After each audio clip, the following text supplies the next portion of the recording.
Good morning. On behalf of the Committee on the Exercise of the Inalienable Rights of the Palestinian People, it is my privilege to welcome you to the resumptions of this conference of civil society working on the question of Palestine. Yesterday we had a very good discussion on the first two plenary session. So this morning I would like to begin with the third plenary session. This morning we will discuss state actions on accountability, discussing best practices. Today we have the privilege to host another diverse panel with all three panelists from different backgrounds. We will hear interventions from representatives of solidarity movements from the United States, Chile, as well as from the Executive Director of the Palestinian Institute for Public Diplomacy in Ramallah. I would like to take this moment to remind our speakers to stay within the time limit for initial presentation in this panel so that we have adequate time for discussion. As per our usual practice, we will have a coffee break at 11 o'clock. I would like to encourage all participants to continue promoting the conference on your social media. It is now my pleasure to introduce our first speaker of this morning, Mr. Ahmad Abuzneid, the Executive Director of the U.S. Campaign for Palestinian Rights, USCPR. USCPR is a network of activists and organizations that advocates for Palestinian rights in the U.S. It provides resources and strategic support to the U.S.-based Palestinian Solidarity Movement and grassroots organizations for a positive impact on U.S. policies and public opinion. Mr. Abuzneid works with local organizers and activist policymakers, movement leaders, media, and advocacy organizations to advance accountability and justice-oriented framework from the United States to Palestine. Prior to joining USCPR, Mr. Abuzneid co-founded Dream Defenders and led the National Network of Arab American Communities. I would like to thank Mr. Abuzneid for making the time for today, and you have the floor, sir. Thank you, Chair. Good morning, Sabah al-Khair. Greetings to your excellencies, committee members, colleagues, and distinguished experts.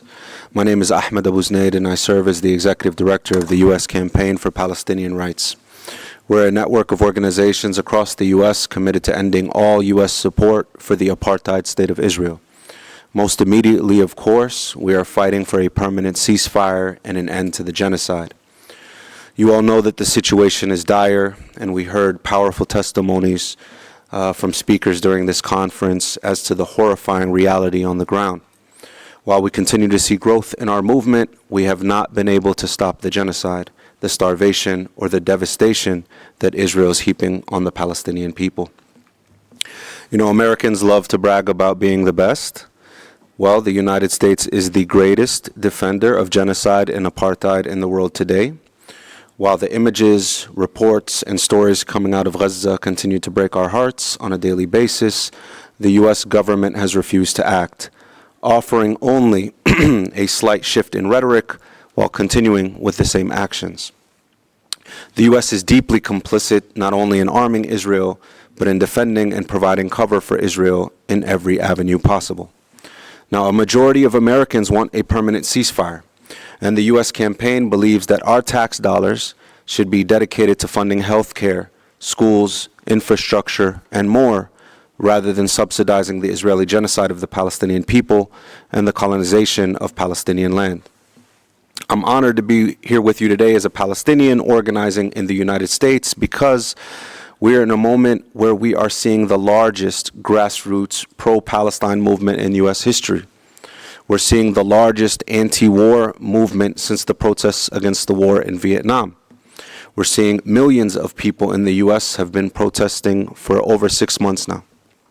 A broad, diverse coalition that is coming out in force to support Palestine.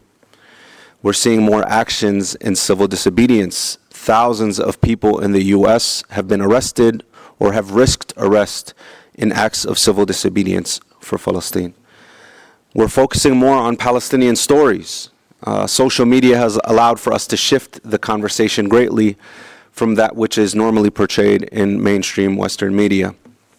We have more focus on Palestinian demands and, of course, more opportunities for boycott, divestment, and sanctions. And with that in mind, I want to share with you some information on a campaign that we launched with some partners about a year or so ago called Not on Our Dime. And this is a campaign based in the state of New York. Between 2017 and 2019 alone, organizations that are known to fund illegal settler organizations fundraised over $144 million in New York State. So again, that's a 2-year period just in New York State and these organizations. These dollars sustain Israeli settler violence and have enabled settlements to significantly expand in the past 2 years. These New York registered charities include the Central Fund of Israel, Friends of I.R. David, American Friends of Ateret Kohanim, the One Israel Fund, and the Israel Independence Fund. With the status of a New York registered nonprofit organization, these organizations are able to raise hundreds of millions of tax-exempt dollars for the purpose of expelling Palestinians out of their generational homes and land. For example, Friends of I.R. David funds the Israeli settler group Elad, which is responsible for countless demolitions of Palestinian homes. Friends of I.R. David gave Elad $36 million between 2006 and 2013, according to Haaretz. These organizations masquerade as charities while funding illegal activities, including war crimes. So let's examine the Central Fund of Israel, a New York registered nonprofit and one of the largest identifiable organizations that funds Israeli settler organizations. CFI's founders sought to push U.S. philanthropy towards funding settlements, and today CFI is one of the most significant sources of New York-based non-governmental funding to Israeli settlements. Its size has more than doubled since 2017, sending almost $50 million annually to Israel and to its illegal settlements. Several CFI grantees work to entrench and expand Jewish-only Israeli settlements in the West Bank, including East Jerusalem, and displace Palestinians consistently.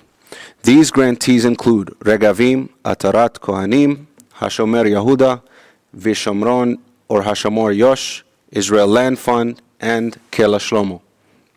The New York State legislation that we're proposing, Not on Our Dime, takes on the issue of charitable status for organizations that support illegal activities and helps stop New York support for settlements in 3 ways. The legislation establishes a prohibition in the not-for-profit corporation law on aiding and abetting Israeli settlements. And it clarifies that such support is inconsistent with any charitable purpose. Organizations that fund illegal Israeli settlement activity as defined in the legislation would be prohibited from the benefits of nonprofit status. The legislation allows the Attorney General to fine organizations that knowingly fund settlements by a sum not less than $1 million. The legislation empowers Palestinians who have been harmed by settlements or settler violence funded in New York, funded in part by New York-based charities, to seek accountability. This legislation offers Palestinians a day in court against individuals and organizations who knowingly bankroll this violence. Overall, this legislation makes clear that New Yorkers do not support violations of international law. By explicitly naming Israeli settlements and the war crimes that they entail, this legislation signals New Yorkers' values and directs enforcement priorities. This would be a first under New York law. In New York State, the Attorney General, through New York Charities Bureau, is tasked with regulating charitable organizations, including by ensuring that those organizations which claim to be holding assets or acceptable funds for charitable purposes are actually using funds for charitable purposes. The Attorney General has the power to strip any organization which improperly claims a charitable purpose of their nonprofit status. This pioneering legislation makes explicit what is implicit, that a certain class of activities are fundamentally inconsistent with a charitable purpose and should therefore subject an organization to dissolution. The legislation is specific as to which activities are fundamentally inconsistent with a charitable purpose, violations of the Geneva Conventions, or war crimes. The legislation names specific internationally recognized war crimes which are currently being funded by New York State charitable organizations, an issue that has been the subject of deep reporting and thorough journalistic investigation. This legislation creates an explicit cause of action, allowing individuals who have been harmed by settlement activity to sue the New York-based groups who aided and abetted them. Many organizations have already called on the Attorney General's office to use the ample authority she has under existing law to investigate New York registered charities, and we stand ready to support any of her efforts to do so. This visionary piece of legislation will hopefully be a model that we can export to different states in the U.S. and countries outside the U.S. as well. We need to keep pushing with every avenue possible: advocacy, protest, civil disobedience, culture, workers, BDS, and more. Everyone, every tool, until freedom rings in Palestine. Thank you. I thank Mr. Abuzneid for his very clear and enlightening presentation on the work of the USCPR in the United States, the campaign, Not on Our Dime. I think that's a very important one. It highlights how we need to act, how to work in synergies with all the other campaigns that's going on. So let me now go on to the second speaker ours this morning, Mr. Diego Khamis, Executive Director of the Palestinian Community of Chile. He is a lawyer at the Catholic University of Chile, and he is also has served in his government and has been an advisor to several parliamentarians. It is worth noting that the Palestinians in Chile represents the largest Palestinian community outside the Arab world. This diaspora has made its voice heard over recent years, making Chile one of the strongest regional voices of Israeli violations and military aggression in Gaza. Mr. Khamis, you have the floor. Muchas gracias. En primer término, saludar al comité, agradecer este foro, la invitación, saludar a los señores embajadores. En Chile hay alrededor de 500.000 chilenos de origen palestino. Y bien digo que somos chilenos porque nos sentimos chilenos, somos legítimamente chilenos, pero también nos sentimos muy orgullosos y mantenemos nuestro origen palestino.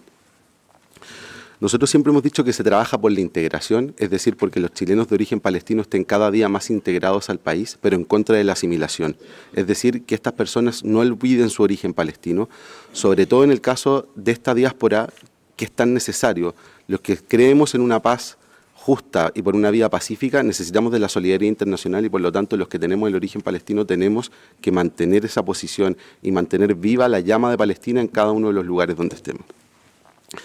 Existe una larga tradición de involucramiento de los chilenos de origen palestino o de los palestinos llegados a Chile en una primera etapa en temas políticos en Palestina. Si bien en un camino muy largo, una distancia muy grande, previo a la Nakba, desde más o menos 1903 existen instituciones que trabajaron políticamente y tuvo un rol muy especial, sobre todo alrededor de la Nakba, en donde el presidente de la Comunidad Palestina de Chile, Nicolás Yarur, era miembro del Alto Comité Árabe y además fue partícipe de la primera delegación que vino a Naciones Unidas en 1949, donde participó Emil Gori, Raya El Hosseini y el presidente de la Comunidad Palestina de Chile. Lo que quiero decir es que hay una histórica posición y una histórica participación de los palestinos de Chile, de los chilenos de origen palestino en los temas palestinos. Yo creo que en parte por eso y por la tradición legalista y jurista de Chile, Chile ha tenido desde 1947 a la fecha una posición de Estado sobre el tema palestino, ¿ya? esa posición ha estado siempre basada en el respeto irrestricto al derecho internacional, la promoción y el respeto de los derechos humanos y el derecho internacional humanitario. Y cuando digo una posición de Estado, es una posición que ha ido más allá de los distintos gobiernos. Han cambiado los colores políticos del país, pero esa posición siempre se ha mantenido. Bueno, eso es el contexto global de Chile. Yo les quiero contar ahora un poco lo que es nuestro trabajo como Comunidad Palestina de Chile y un poco nuestra historia. Somos herederos de toda esta herencia, pero sí, alrededor de los años 2000, post-Oslo, viene una crisis muy fuerte en la institucionalidad palestina en el mundo y eso también afectó a Chile. Factores locales, pero nosotros creemos que todo lo que se generó post-Oslo y la sensación de que estábamos muy cerca de un acuerdo debilitó y desmovilizó a las distintas comunidades palestinas, a lo menos en el continente americano. En base a eso, un grupo de personas, alrededor del año 2010, deciden de que se tenía que generar una nueva institucionalidad. ¿Y cuál es el principal objetivo que se buscó? Incidir. Nosotros usamos una frase muy cliché, pero creemos que es muy relevante. Nosotros buscamos causar efectos y no solo afectos. Por lo mismo, se hizo un trabajo profesional, se hicieron estudios profesionales y a lo que se llegó era que necesitábamos tener una sola voz validada de los palestinos en Chile. Era imposible tratar de representar a 500.000 personas que viven en distintos lugares, que tienen distintos intereses, pero por lo mismo, para poder generar esta posición que ante la opinión pública, ante el gobierno y ante los tomadores de decisión se viera como una sola voz de los palestinos en Chile, lo que se creyó que era la mejor manera, y es lo que se hizo, fue unificar a las instituciones palestinas de Chile. En Chile existen muchas instituciones palestinas a lo largo de todo el territorio, de norte a sur, deportivas, sociales, culturales. Y lo que se buscó y lo que se generó con la comunidad es unificar y tener una sola voz política de la posición de todas estas instituciones. Un paraguas que resguardara y diera una posición palestina. Tampoco se pretende y nunca se ha pretendido monopolizar el trabajo palestino en Chile. Existen distintos actores, existe sociedad civil, existen movimientos de solidaridad, pero nosotros sí creemos que es muy relevante que en los países donde exista comunidad palestina exista una voz fuerte de los palestinos que viven en ese país, de la diáspora palestina en los distintos lugares del mundo. No es fácil, porque obviamente que dentro de la comunidad existen diferencias políticas de lo que puede pasar en Palestina, de lo que puede pasar en Chile, pero lo que se intentó hacer fue buscar los mínimos comunes para poder tener una posición de Palestina, de las legítimas reivindicaciones palestinas más fuertes que la que se tenía. Nosotros siempre hemos creído, y de esa manera lo materializamos, es que era muy importante primero generar una realidad para después generar una estructura. Y por lo tanto, un proceso que siempre cuesta en todas las ONGs o en todas las organizaciones de la sociedad civil que buscan aglutinar, como el caso de nosotros, a gente que tiene posiciones muy diferentes. Nosotros básicamente comenzamos a trabajar por objetivos comunes para luego darle una estructura. Siempre con el respeto a otras instituciones o a otras instancias que trabajaban por Palestina en nuestro país, sean sociedad civil o no, y buscando coordinar. Nosotros siempre hemos dicho que para Palestina nadie sobra y por lo tanto uno no puede pretender monopolizar este trabajo, eso es muy relevante, pero sí mantener a estas instituciones unidas y tener una voz seria. Para esto tuvimos que tomar ciertas opciones, primero formales y también políticas. Todas las opciones formales en movimientos como estos creemos que son válidos, pero nosotros buscamos una cierta estrategia, donde básicamente nuestros principios eran incidir y, como decía antes, causar efectos y no solo afectos. Lo primero que tuvimos que decidir era si queríamos ser una... Todo esto es matizado, no necesariamente en los temas formales uno excluyente del otro, pero sí hay énfasis muy relevante. Si queríamos ser una institución de incidencia o de masas, y nosotros creíamos que era necesario en Chile tratar de tener una institución de incidencia. Es decir, generar estos efectos y mejorar la posición de las legítimas reivindicaciones palestinas en Chile día a día. Por lo mismo, nosotros siempre hemos dicho que buscamos ser efectivos, no necesariamente efectistas. Es muy fácil en un trabajo así buscar una ganancia corta, una ganancia política muy coyuntural por un momento, pero que en el fondo eso se va. Nosotros hemos buscado tratar de generar políticas estructurales en el país que se mantengan como políticas de Estado, no como políticas de un gobierno particular. Luego teníamos que definir cuál era nuestro destinatario, y esto era bastante complejo, porque en un primer lugar uno podría pensar que podría ser la comunidad. Era lo más lógico, era lo que nos hubiese dado mucha fuerza interna. La otra opción era responderle a los que, en el fondo, contrarrestaban las posiciones palestinas en el debate público en Chile. Pero lo otro, y que fue la opción que nosotros tomamos, fue hablarle a un público intermedio, y en especial a los tomadores de decisión. ¿Qué pasa con esto? Muchas veces, en el fondo, tú puedes generar que parte de tu comunidad no está totalmente de acuerdo con la posición que está, y es lógico y es válido. Pero sí nosotros, y nuestro objetivo decidido, es incidir en los tomadores de decisiones, en ese público intermedio que no tiene un interés previo y que en el fondo va a influir en las decisiones hacia un lado o el otro en las distintas esferas del país. Después decidimos que teníamos que ser una institución apartidista, no apolítica, pero no podíamos involucrar con partidos políticos o movimientos políticos, tanto en Chile como en Palestina. Teníamos que ser una institución laica. Si bien la mayoría de la comunidad palestina en Chile es cristiana o tiene un origen cristiano, en el fondo nosotros no podíamos meter el factor religioso porque en el fondo eran factores muy fuertes de división. Otra cosa muy relevante es que se decidió que la estructura y el trabajo fuera profesional. Primero en el funcionamiento, es decir, no depender de personas o de la voluntad de directorios o de personas particulares para que el trabajo existiera, sino tener equipos profesionales y calificados. Y lo otro que yo creo que esto sí marcó un antes y un después en la historia de la comunidad es trabajar con estudios de opinión, con estudios de incidencia, que en el fondo no dependiera de lo que opinaba una u otra persona, sino tener una base científica sólida sobre la cual poder actuar. Y ahí nos generó otro tema muy relevante que yo creo que está muy en boga hoy día en el tema palestino, que es si queríamos ser una institución que trabajara en forma transversal o interseccional. Y nosotros creíamos que teníamos que trabajar de manera transversal.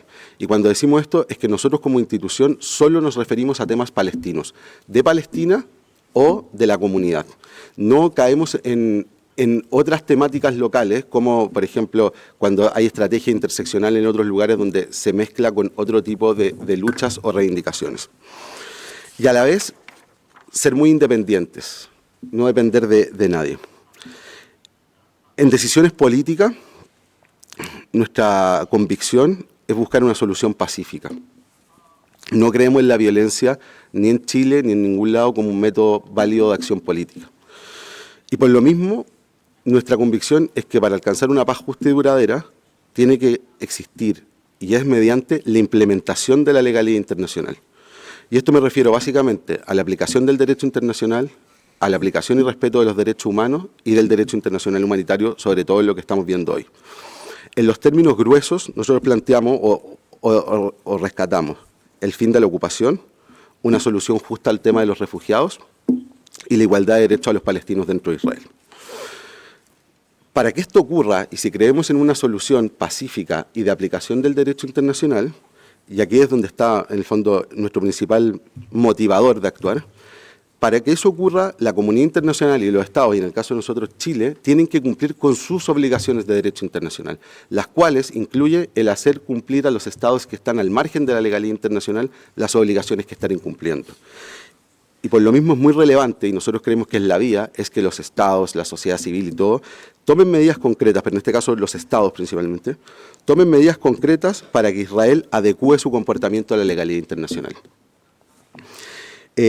Bueno, también tenemos temas internos. Nosotros, en términos políticos, reconocemos a la OLP como la única y legítima representante del pueblo palestino. Somos muy independientes, por lo tanto tenemos muchas críticas. Tenemos temas también de la representación de los palestinos de Chile en términos de Palestina.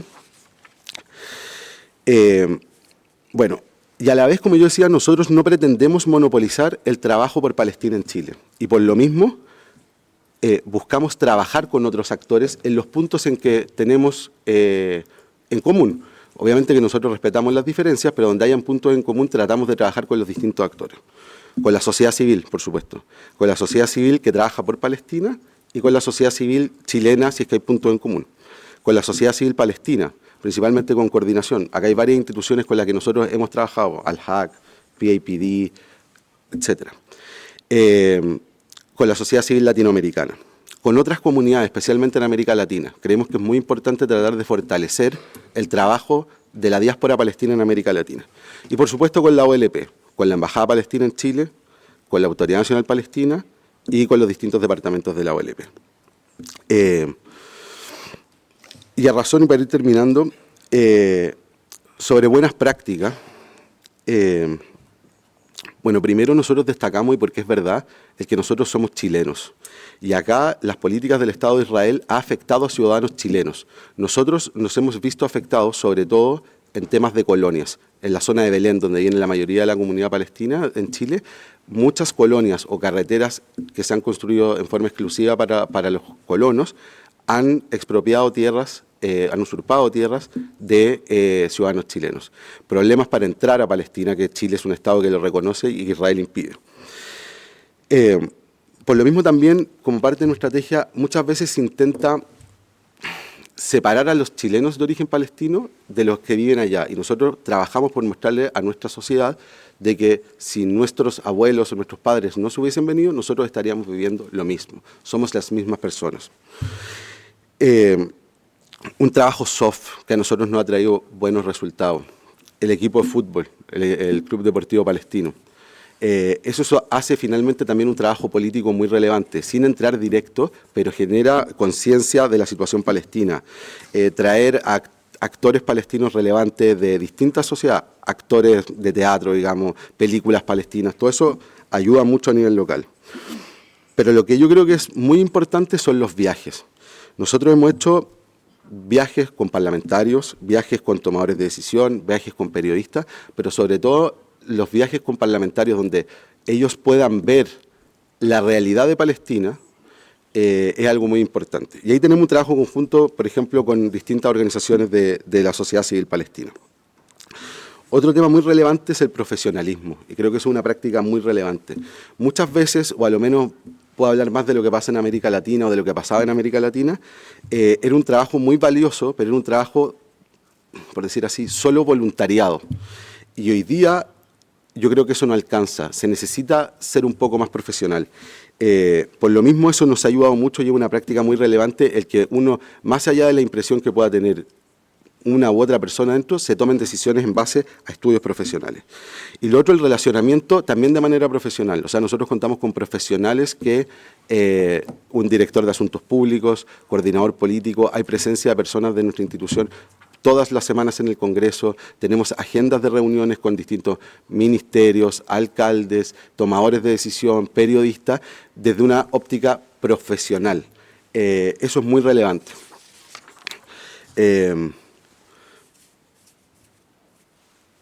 Yo creo que es muy relevante el que hoy día podamos diferenciar el trabajo entre los movimientos de solidaridad y los movimientos o las organizaciones palestinas. Yo creo, no tengo tiempo para hacer eso, que hoy día tenemos una crisis organizativa dentro de los palestinos, pero es muy importante y es muy rescatable todo el trabajo de las instituciones de solidaridad, pero también es muy importante el poder construir instituciones que representan a los palestinos en las distintas partes del mundo. Muchas gracias.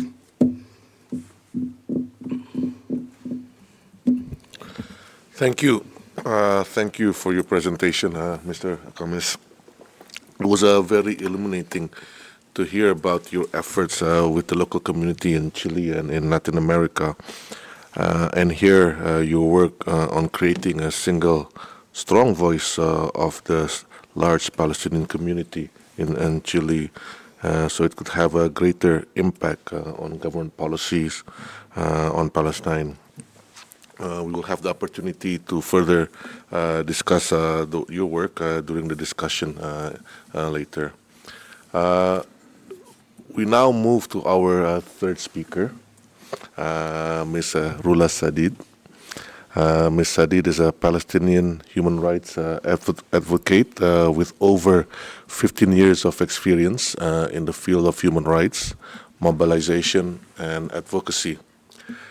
She is the co-director of the Palestinian Institute for Public Diplomacy, PIPD, which advocates for the advancement of people's diplomacy and the Palestinian-led movement. key initiative led by the PIPD in light of the war on Gaza that could inform our discussion today includes support the Justice and Accountability for Palestine initiative and the global energy embargo to end the genocide in Gaza. I would like now to give the floor to Ms. Shadid, please. Thank you. Thank you, Chair. Thank you, everyone, for coming today. I would like to start by saying that we are today in day 181 in the genocide against our people in Palestine and in Gaza.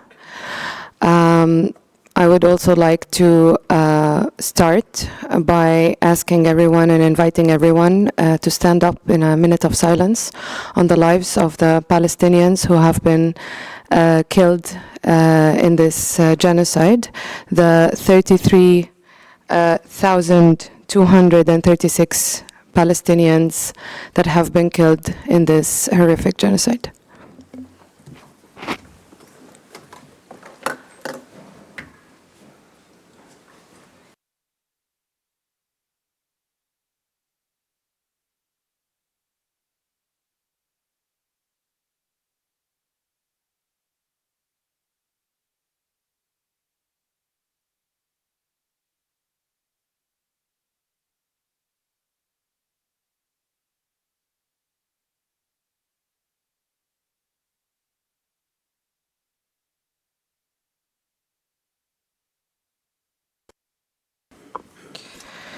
So the topic is discussing best practices.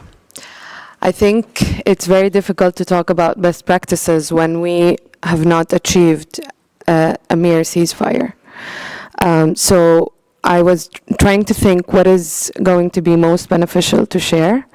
And I think one of the interesting things that has happened, despite the fact of the horrific situation in Palestine and the unprecedented situation against our people, is the best comprehension of what has been ongoing. So I'll give a kind of a little bit of the context of what we have comprehended so far, and which has been getting us an idea of what needs to be done, among which, for example, the Justice and Accountability Initiative that you have mentioned.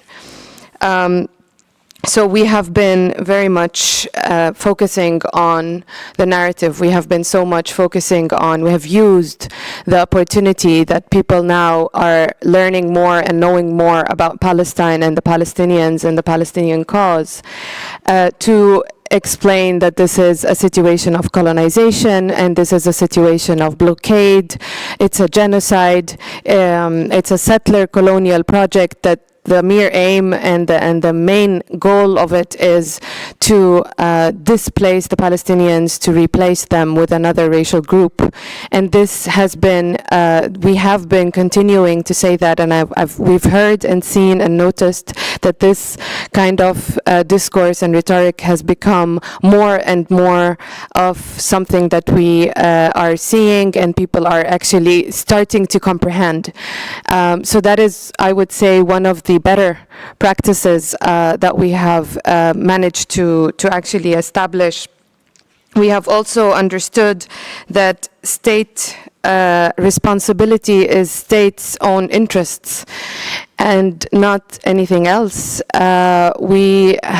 It has been extremely clear and extremely disturbing to see how many states that have been claiming civilization, that have been claiming the pioneering in the rule of law, have been the first to become and continue to be the supporters of an ongoing genocide. And I think you know which countries I'm referring to.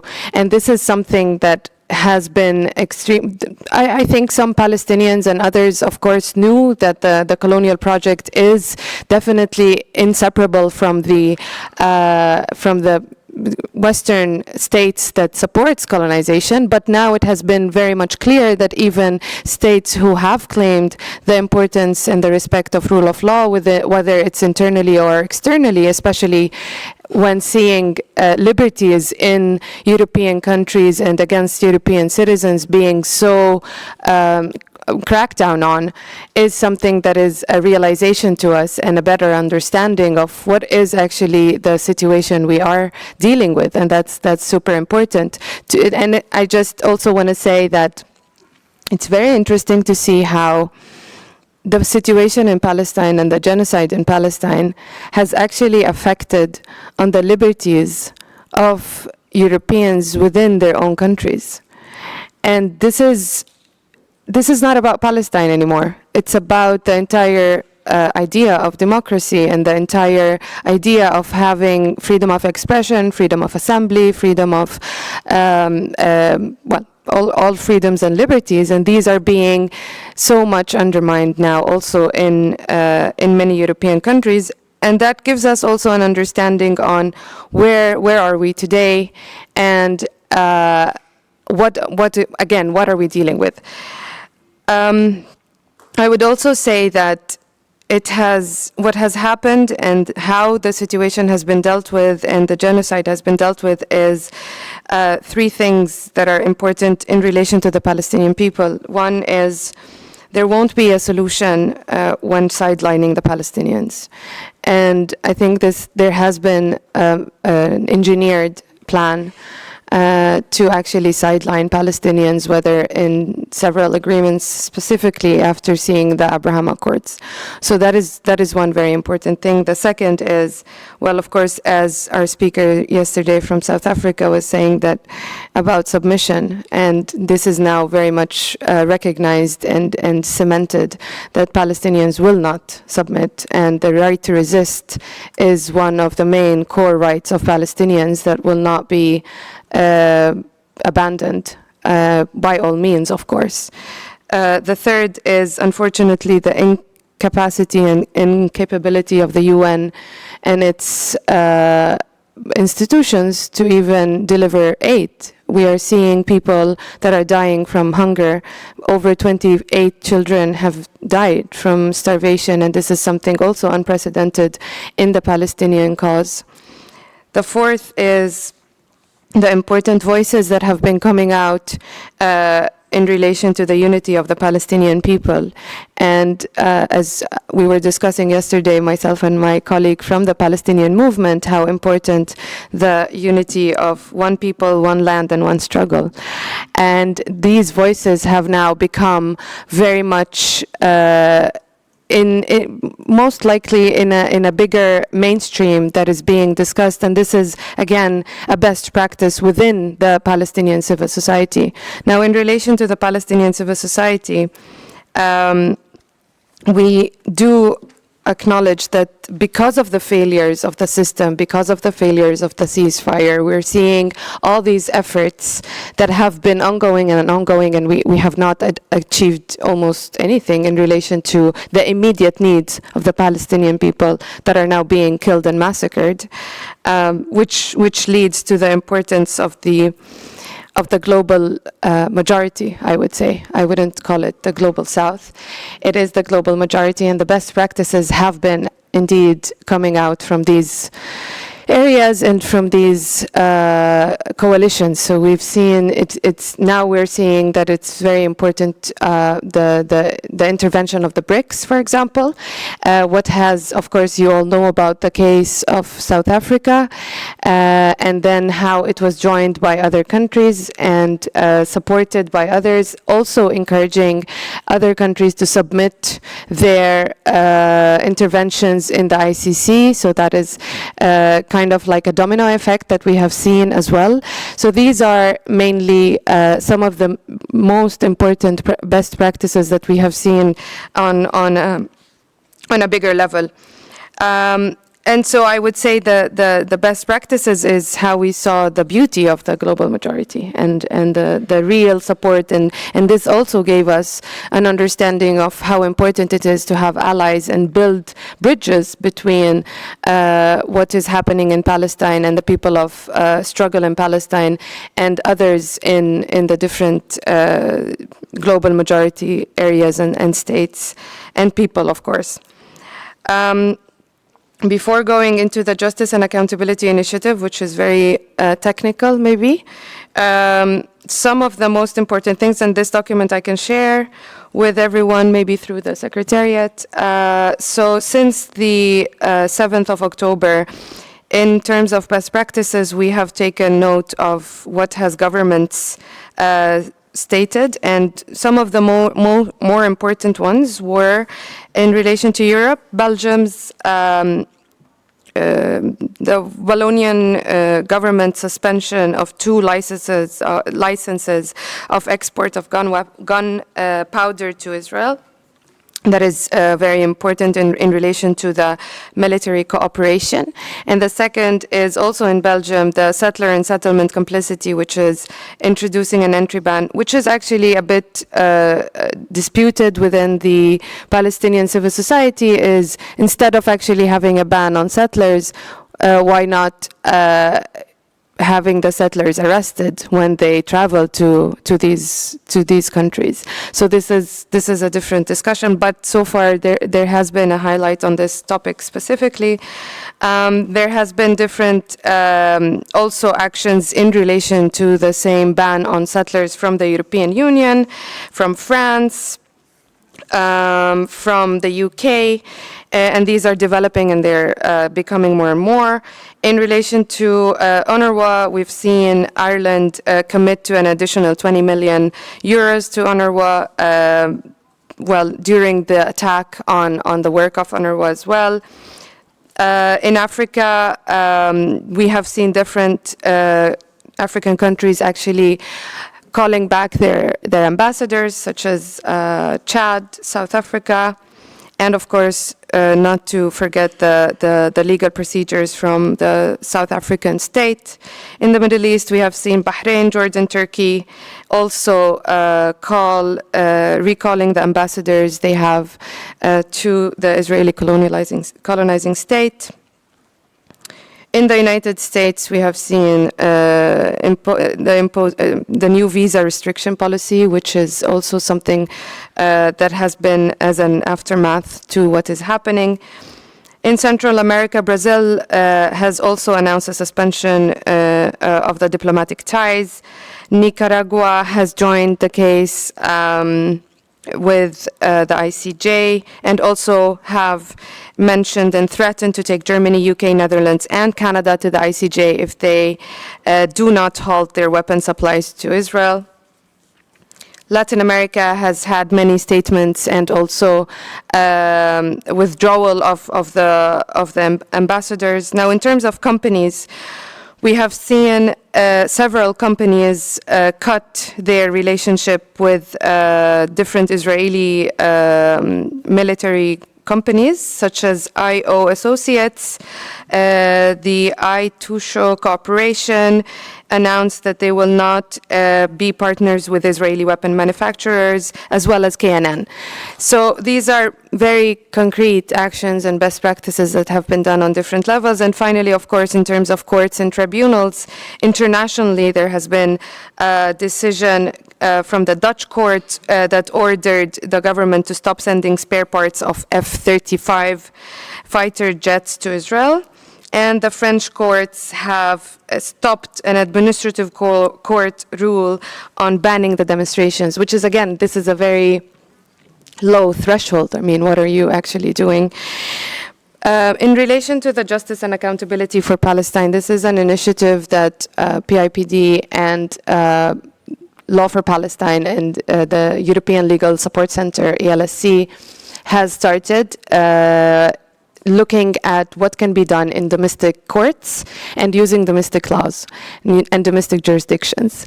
So the 5 categories of interest to this initiative are state officials that are supportive to the genocide, companies, news agencies, dual citizens, and finally, if there is no nexus in the relationship between the country and the perpetrator, then actually going to use and explore the usage of the universal jurisdiction.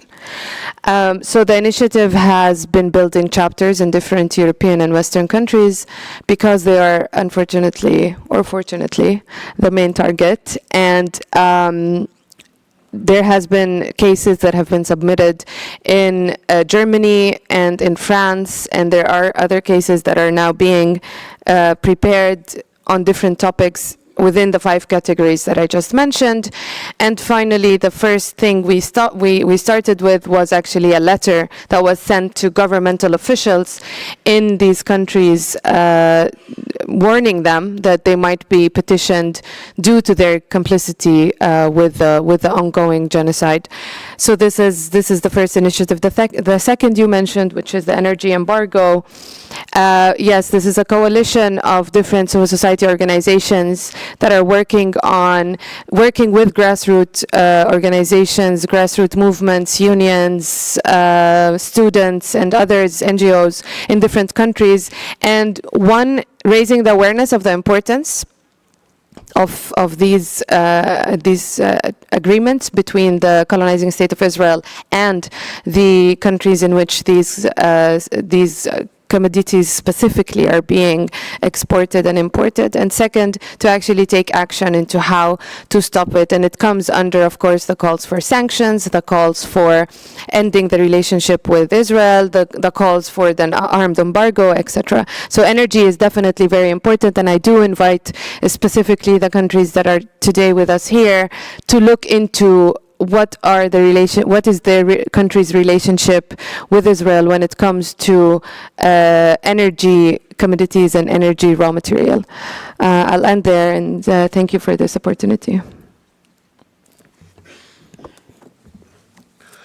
Thank you, Ms. Shadid, for your presentation and your work. Your presentation has highlighted some of the best practices and actions and initiatives to remind the member states of their legal obligations not to provide Israel with any support in perpetrating the current violation of international law against the Palestinian people. I think this is important to continue to remind us on how we could support efforts towards ending these violations. Excellencies, ladies and gentlemen, we have heard all our speakers this morning. So before we begin with our discussion, like I mentioned in the beginning, we would like to take a coffee break, which is served outside the door. So we'll adjourn again we'll adjourn the meeting, and we'll start again in about 15 minutes. So thank you.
Excellencies,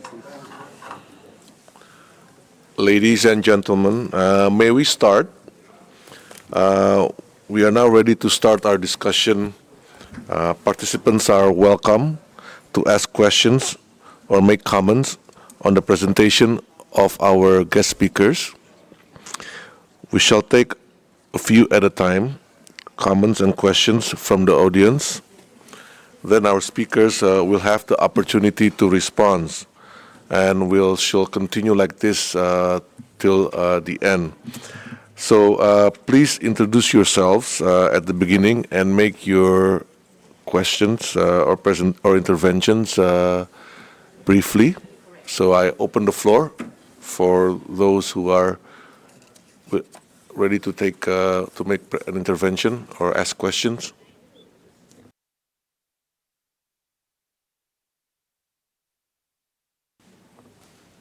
Yes, I see the gentleman at the back and then the lady just in front of him. Please. Yes.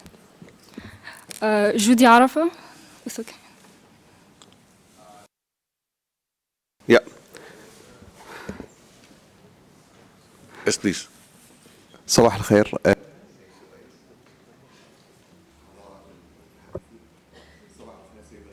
حضرات المتحدثين، الدكتور عبد الصمد مخلف، منظمة البلجيكية لحقوق الإنسان والتنمية من بلجيكا بروكسل. استمعنا إلى الكثير من الطروحات القانونية وكذلك الطروحات التي تتحدث عن الشؤون العقابية، لكن ألا ترون أن من الضروري أن نتحدث اليوم عن الأمور الإغاثية وعلاج المرضى؟ كيف يمكن للأمم المتحدة وآلياتها الضغط على المعابر الحدودية لإدخال المزيد وتدفق المساعدات وكذلك الإسهام في علاج الجرحى؟ هذا أعتقد هو يعني الأمر العاجل والمستعجل، مع أهمية ما تفضلتم به أمس واليوم عن الشؤون القانونية والأمور العقابية ومخالفات إسرائيل لبنود ومواثيق ومعاهدات الأمم المتحدة. شكرا لكم.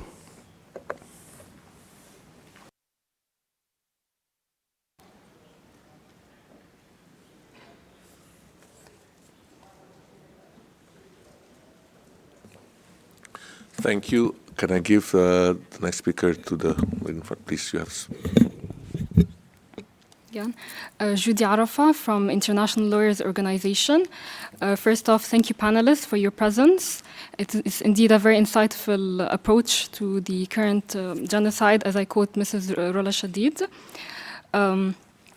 So, given the US and it being a huge actor in this ongoing struggle for justice, you have many US political parties that are worth millions of dollars that support the pro-Israeli cause. The American Israeli Public Affairs Committee as one, AIPAC. And if you allow me to quote their mission statement from their website. So it's a proud pro-Israeli Americans. AIPAC brings together Democrats and Republicans to advance our shared mission, building bipartisan support for the US-Israeli relationship is an American value. We are a proud champion to champion. So with that being said, and the ongoing war happening in Gaza currently, to what extent has the growing opposition to the Israeli war in Gaza been able to reduce the effect of pro-Israeli lobby in the US? So how far has left-wing political parties been able to actually make progress, and has their voices been heard in US Congress, for example? Perhaps my question is directed to Mr. Abuzneid. However, I would love to hear from other panelists, and thank you again. Thank you. I see the state of Palestine. Thank you. Good morning. This is Tanya Bukhari. I'm a lawyer. I had a question specifically also for Mr. Abuzneid about the not on our dime. initiative, and that is what do you think is needed for it to pass and set precedent? Are there precedent cases already in other states in the U.S. or in other places in the world? And what do you think is needed to push such legislation from your side, and how that can have a positive impact on wider state policy, maybe, and sanctions the world over? Thank you. Thank you. I see the gentleman from Niger. Thank you very much. Thank you very much. My name is Munir Nusayba from Al-Quds University. I noticed that during this period there is an activity within the General Assembly and Security Council to recognize the State of Palestine as a member of the United Nations. I noticed also that there is a lot of international energy around this issue.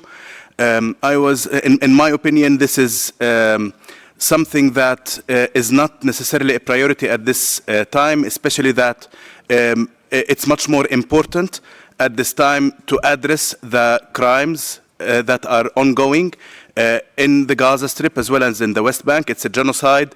We are losing lives every day. So why are we focusing on this issue at the time that we should be focusing on sanctions, on forcing Israel to abide by the International Court of Justice's provisional measures? So I wanted also to hear maybe from the panelists, the distinguished panelists, what do they think about this question? Do they think that the membership of the State of Palestine, if it works, obviously that's also a big question in itself, because the US will veto it. Is this the campaign that we want right now? Or do we want a different campaign in the General Assembly that focuses on human rights of Palestinians and that focuses also on punishing the Israeli apartheid regime right now until Israel decides to abide eventually by international law, in a way similar to what we witnessed in the past in South Africa? Thank you. Thank you. I give to the delegation of Niger. Merci beaucoup, Monsieur le modérateur. Je voulais parler depuis hier, mais je n'ai pas eu l'occasion de le faire. Donc, je féliciterai de prime abord les organisations de la société civile travaillant sur la question palestinienne pour l'organisation de cette conférence qui vient à point nommé dans un contexte où le monde est en train d'assister à une situation presque inédite en termes de violation des droits humains, des violations du droit international humanitaire et des violations des droits des conflits armés tout court. Je crois que le monde a beaucoup patienté face à cette tragédie humaine et nous pensons que votre initiative rentre dans la catégorie des actions qui sont attendues de la part de la communauté internationale pour mettre un terme à cette situation. Nous avons suivi depuis l'ouverture tous les orateurs, mais avions raté peut-être les deuxième et troisième séances. La deuxième séance, donc cette troisième séance qui porte sur les bonnes pratiques, nous a aussi donné d'autres inspirations. Moi, je suis de l'ambassade, je suis même l'ambassadeur. Le Niger, depuis 2002, avait rompu ses relations diplomatiques avec Israël à cause du deuxième intifada. Et jusqu'à présent, il ne les a pas reprises. Et je pense que la situation à laquelle nous assistons aujourd'hui est en train de nous conforter dans notre position. Nous ne pouvons pas aller avec ce genre de violation des droits de l'homme dans un contexte où toute l'humanité est mobilisée autour de la promotion et de la consolidation des droits de l'homme dans leur entièreté, 75 ans après l'adoption de la Déclaration universelle des droits de l'homme. Ce conflit date de longtemps et il est à la cause de tout. Une seule solution est possible. Libérer les territoires palestiniens, donner aux Palestiniens leur État. Et peut-être Israël, avec son État, vivre en paix, on n'entendra plus parler de paix. Ce sont les mêmes peuples pratiquement. Parce que c'est comme ça. L'histoire de plusieurs millénaires nous le dit. La coexistence a toujours existé, mais des intérêts, souvent de classe politique ou autre chose, ont pris le pas sur alors les intérêts des communautés de leur ensemble. Pour ne pas prendre du temps, ma question c'est que j'ai noté beaucoup de bonnes pratiques qui peuvent contribuer à une plus grande prise de conscience générale à travers le monde. Depuis hier, nous avions su écouter que cette guerre, si elle se poursuit, c'est parce qu'il y a d'autres des puissances qui la soutiennent. Comment, en tant qu'acteur de la société civile, pourriez-vous renforcer vos actions, redynamiser toutes les initiatives dans les opinions nationales des pays qui continuent à soutenir Israël pour que cette guerre arrive à sa fin. Nous estimons que si la pression de l'ONU, du Conseil de sécurité, de l'Assemblée générale ou de tout autre organe des Nations unies n'est pas en mesure de faire bouger Israël, nous estimons que lorsque l'opinion nationale, les opinions nationales de ces puissances vont se dresser contre cette tragédie humaine, dont elles disent en tout cas être les avant-gardes, j'allais dire de la démocratie, de l'état de droit, des libertés fondamentales des droits de l'homme. Donc si ces sociétés-là arrivent à se mettre debout, à se mobiliser pour demander à leur gouvernement, mettre pression sur leur gouvernement pour qu'elles agissent contre Israël afin qu'ils puissent arrêter cette stratégie. Je crois que cela peut marcher. Donc comment la société civile peut-elle influer et le plus rapidement possible les opinions occidentales pour parvenir à une prise de conscience et à un rejet total des soutiens qu'on accorde à Israël pour continuer simplement à défier l'humanité. Parce qu'à notre avis, c'est juste un défi lancé à l'humanité. Lorsqu'on dit qu'on s'en fout du droit international humanitaire, qu'on s'en fout du droit international, qu'on s'en fout de toute légalité, je crois que c'est un défi qu'on a lancé à toute l'humanité. Donc, et cela n'est pas de nature à grandir ces sociétés occidentales qui, en tout cas, sont porteuses de toutes ces notions de droits de l'homme dont on voulait faire des standards mondiaux. Je vous remercie.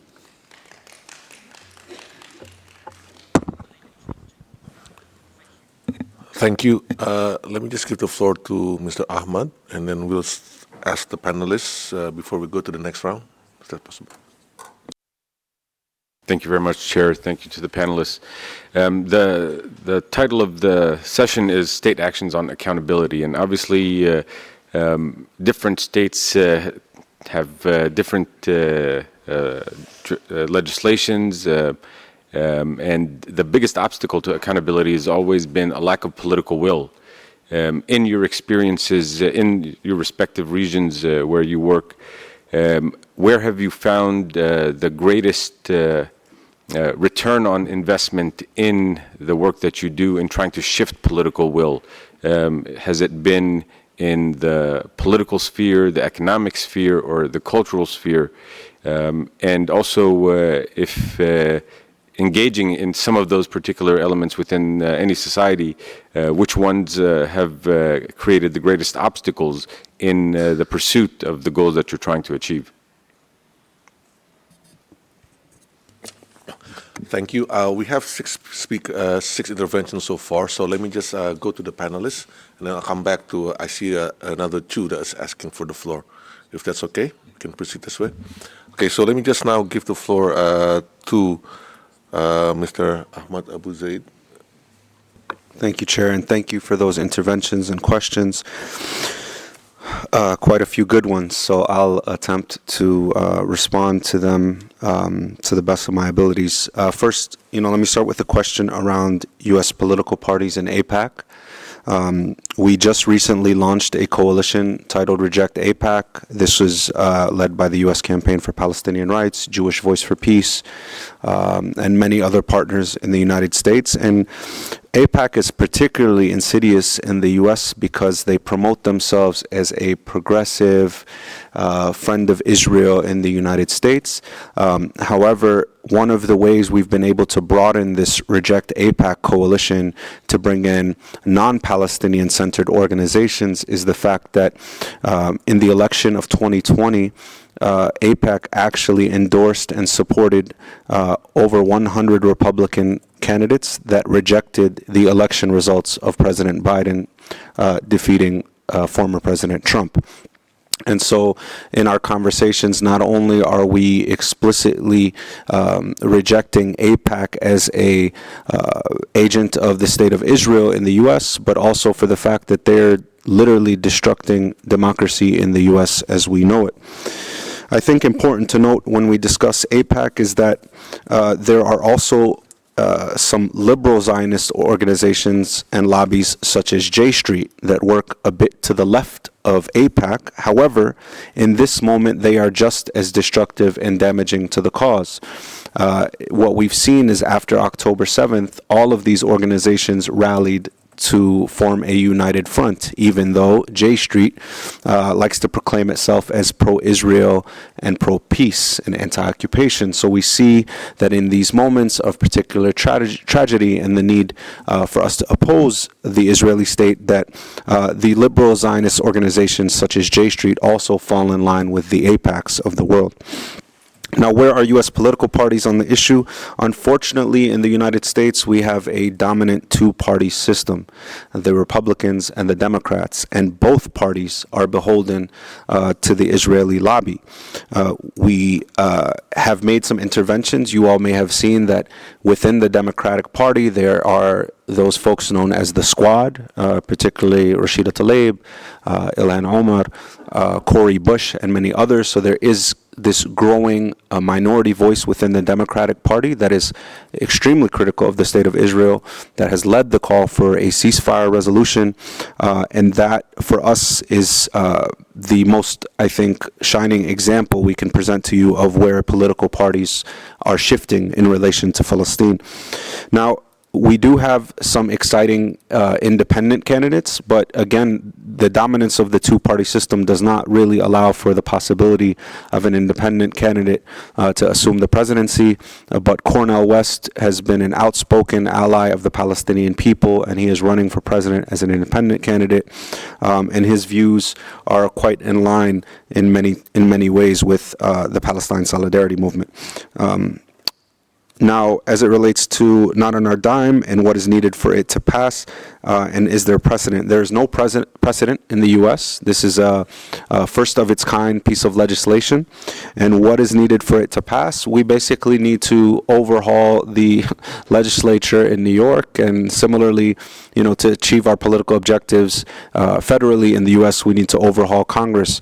The reality is these, the previous question was about AIPAC, but a lot of these candidates on the state level and on the federal level have been educated, indoctrinated, propagandized by AIPAC. In addition to that, they've been financed, by AIPAC and these different Israeli lobbies. So, what is needed for it to pass? Some more time, some more energy, and for us to keep up the momentum that we've been building over these months of opposition to the genocide. As to the question of recognition on the state of Palestine versus, explicitly looking to sanction the state of Israel, I think in the U.S., we're particularly focused on our role as U.S. civil society, where, again, the United States is the greatest defender of the Israeli genocidal state. And so we want to make sure that we're divesting from that harm, we're divesting from that genocide. And what we need to do is make sure that the moment the ceasefire happens, we continue to push for the conversation around divestment and around sanctions. And so I think that, sanctions on Israel would be perfectly in line with what we're hoping to achieve as a U.S.-based solidarity movement, and I would hope that the UN would heed that call. How can we strengthen our actions and reinvigorate national opinion and bring an end to the conflict? If I had an answer for how to bring an end to the conflict, maybe we wouldn't be here right now. But what I can say is that public opinion in the U.S. has shifted. The polling shows that a majority of Americans right now are demanding a ceasefire from both sides of the political aisle. A majority of Biden's electorate, so over 75% of those who elected President Biden are looking for a ceasefire. And I think we've done this. A lot of the work is through, of course, mass protests and mass direct action. When you see people in your neighborhoods, in your markets, marching and protesting and putting their bodies on the line, that has a great impact. But I also have to note that social media has played a large role. Western mainstream media does not, feature Palestinian narrative, Palestinian stories, and the Palestinian situation. And so we continue to lean on social media for reaching a broader audience. And you all may have noticed that the United States government is now entertaining a ban on TikTok. And so we understand what is at play here, and we understand why they are particularly critical of TikTok in this moment. I'll say that on political will and where we found the greatest impact, I continue to find that cultural work to be extremely, extremely important. The arts, poetry, music, film have an ability to transcend boundaries, borders, and languages in a way that political speeches do not.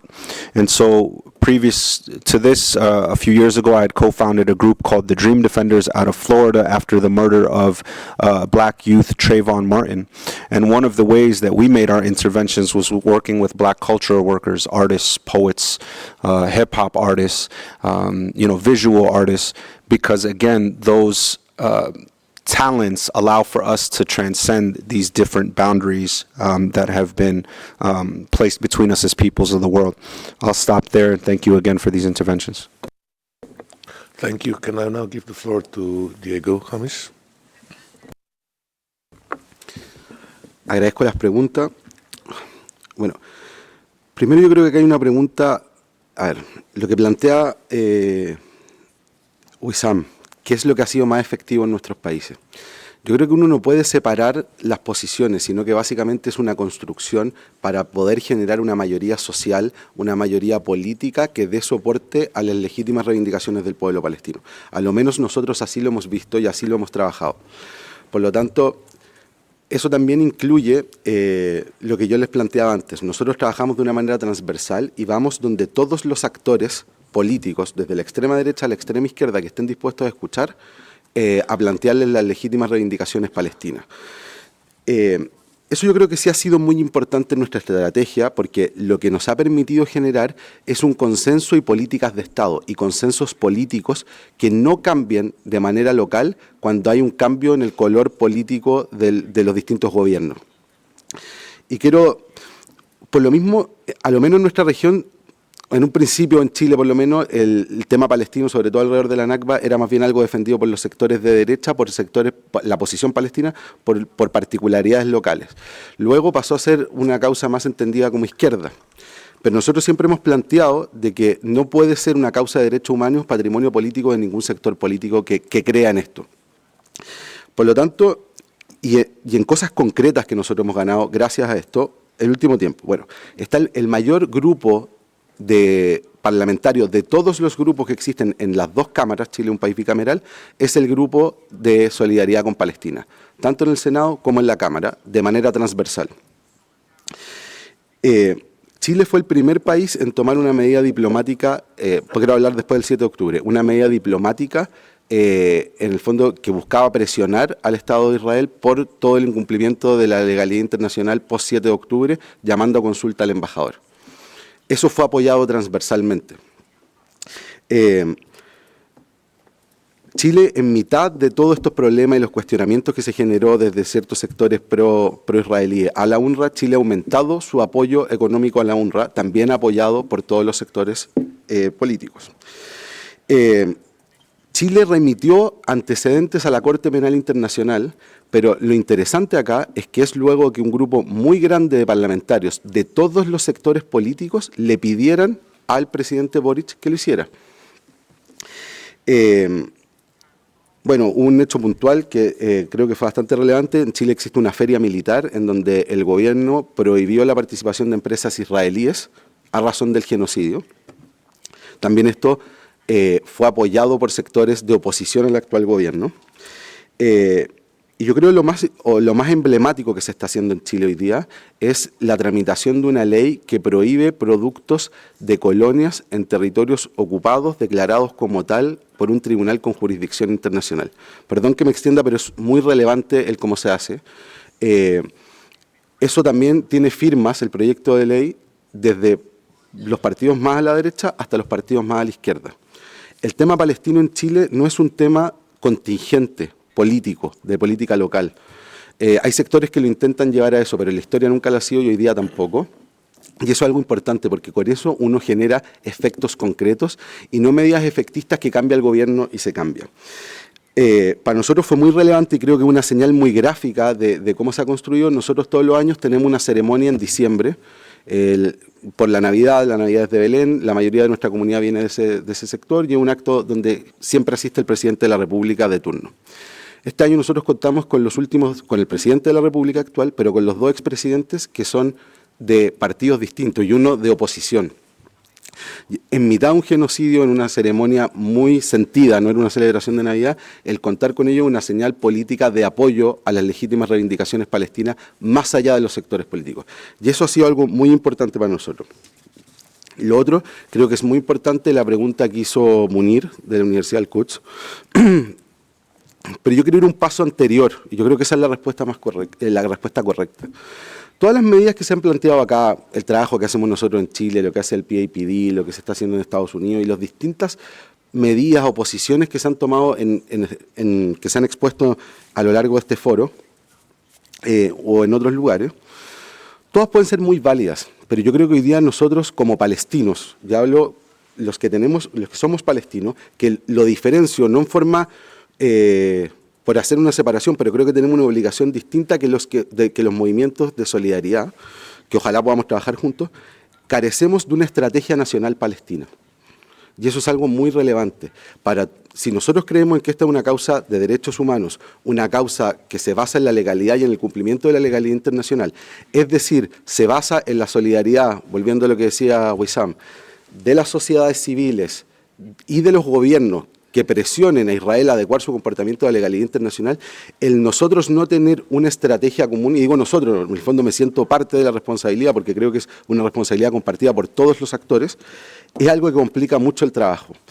Uno no ve hoy día que pueda existir un esfuerzo coordinado entre lo que se puede hacer en Chile y lo que se puede hacer en cualquier otro país del mundo, porque no hay esta estrategia común.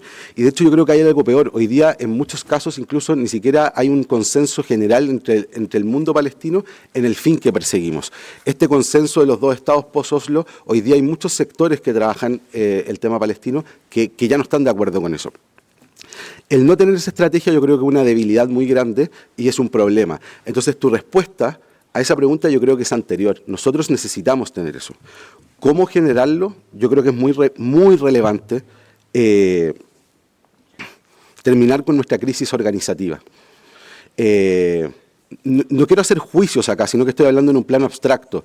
No quiero entrar en temas políticos locales palestinos, pero el no tener una estructura que sea un guía, que sea que ponga puntos que se trabajen. Yo creo que la última vez que hubo una estrategia real fue con el tema del reconocimiento al Estado palestino, en donde uno vio que hubo alrededor del 2010 una ola de reconocimiento de países bueno, principalmente fue de América Latina, más que lo que ya estaban, que posibilitaron que la Asamblea General reconociera a Palestina como un Estado no miembro, pero le dio acceso al sistema de Naciones Unidas, eso le dio acceso a la Corte Penal Internacional. Entonces uno ahí veía una estrategia con un objetivo concreto hacia un norte en donde la gran mayoría de los que trabajan por Palestina, y ahí voy a hablar de movimientos de solidaridad, y también de palestinos, trabajaron en pos de eso. Siempre puede uno encontrar una excepción, pero esto es política, es válido. Pero el grueso estaba de acuerdo en esa estrategia y se hacía en los distintos países.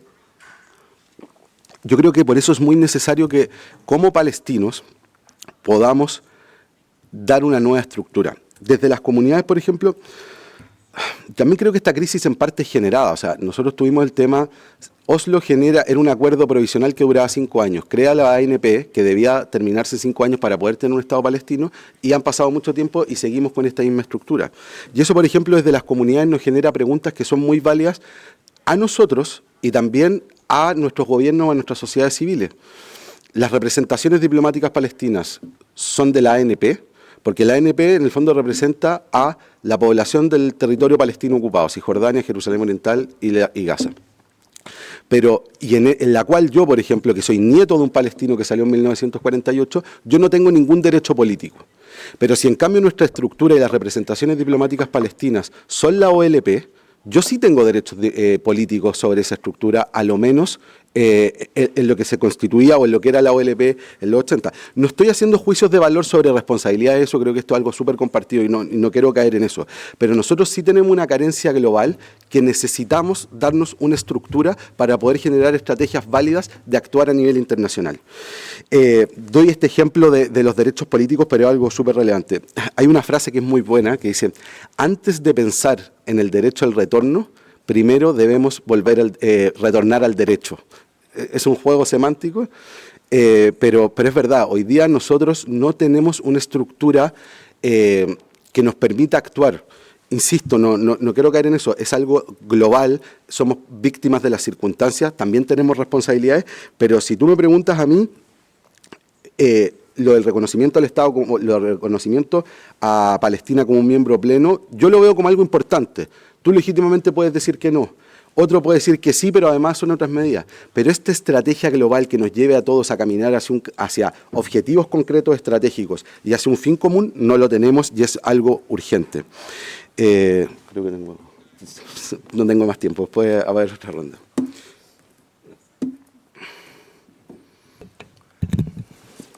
Thank you, Diego. Maybe we can add that in the next session. Let me now give the floor to Mr. Rula Shadid. So I think my colleagues have already addressed many of the questions. I would like to, in relation to the UN and humanitarian aid, I don't know the gentleman who asked about, isn't it the time to speak about humanitarian aid?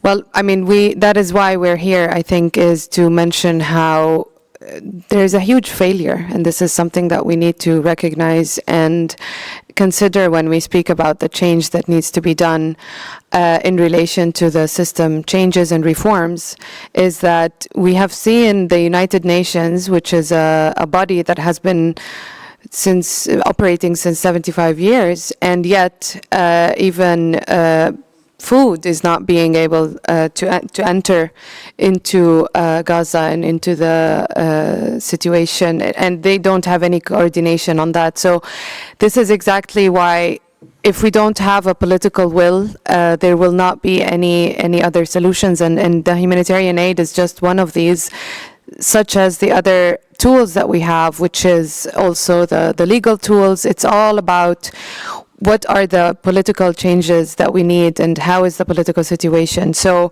I think it's very, very unfortunate that, yes, we are facing a catastrophe and we're not able to affect it in any way. And also there has been many attempts to circumvent the UN with different substitutions to the humanitarian aid, which is also very dangerous because we are seeing an attack on the UN agencies, specifically UNRWA and others. And this is also within a political vision for what needs to be done in relation to the Palestinian cause. So unfortunately, I wish we can do more, but there's many initiatives also on individual level and that are actually functioning even better than the United Nations institutions in actually getting food and others into Gaza. In relation to the call of recognition of the State of Palestine, that's a difficult question. And, well, I think it's very important for us to focus on, again, having the context and put the narrative first. And it's also very important to think that if we talk about Palestine as a colonization, then the first thing we should immediately think of very naturally is ending the colonization.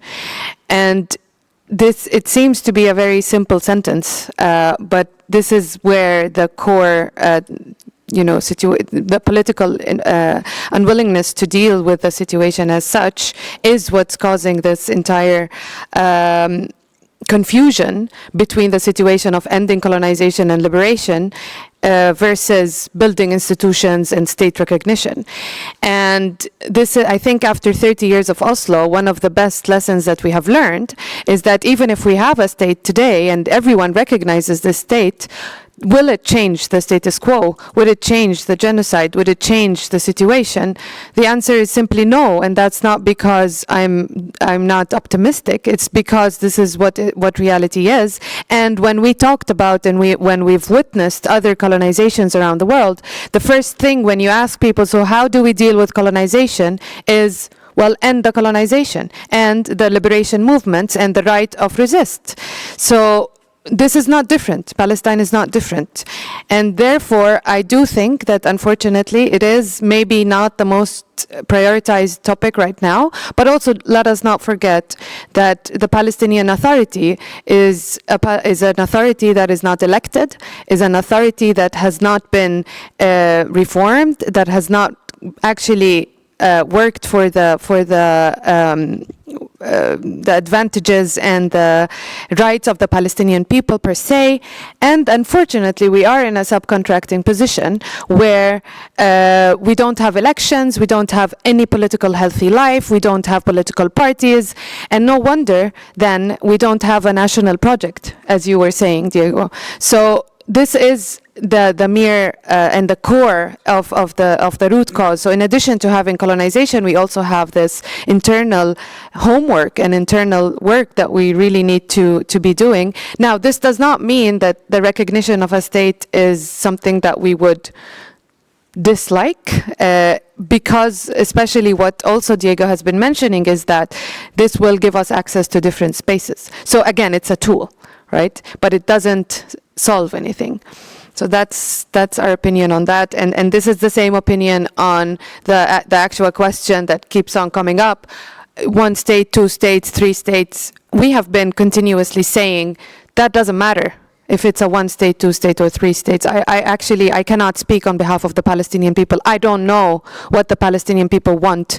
How many states do they want, or how do they see the situation, despite the existence of many pollings and the engagement with the people and on grassroots levels and so on. But we still don't have a representative body that would actually tell us and be able to answer those questions. What do the Palestinian people want? So what is very obvious and what we should focus on is everything that is happening today is due to the colonizer and the colonizing project. This has not started on the 7th of October, but is a continuation of a specific action and project that has an end goal.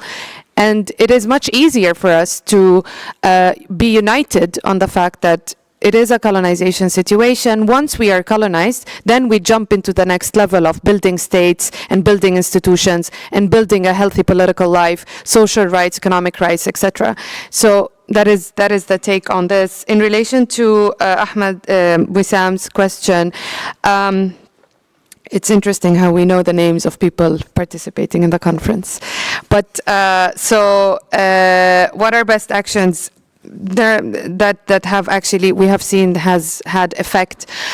I would say the best was when it was coordinated, and that is something that is a challenge because of the defragmentation of the Palestinian people, and because we don't have a specific centralized, I don't know, committee or body that represents the Palestinians. So the coordination becomes much difficult. And once that's done, we see that the results are much bigger and more influential.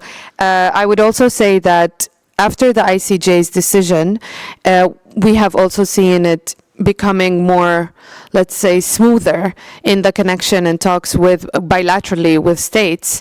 And the third is the actions of other states.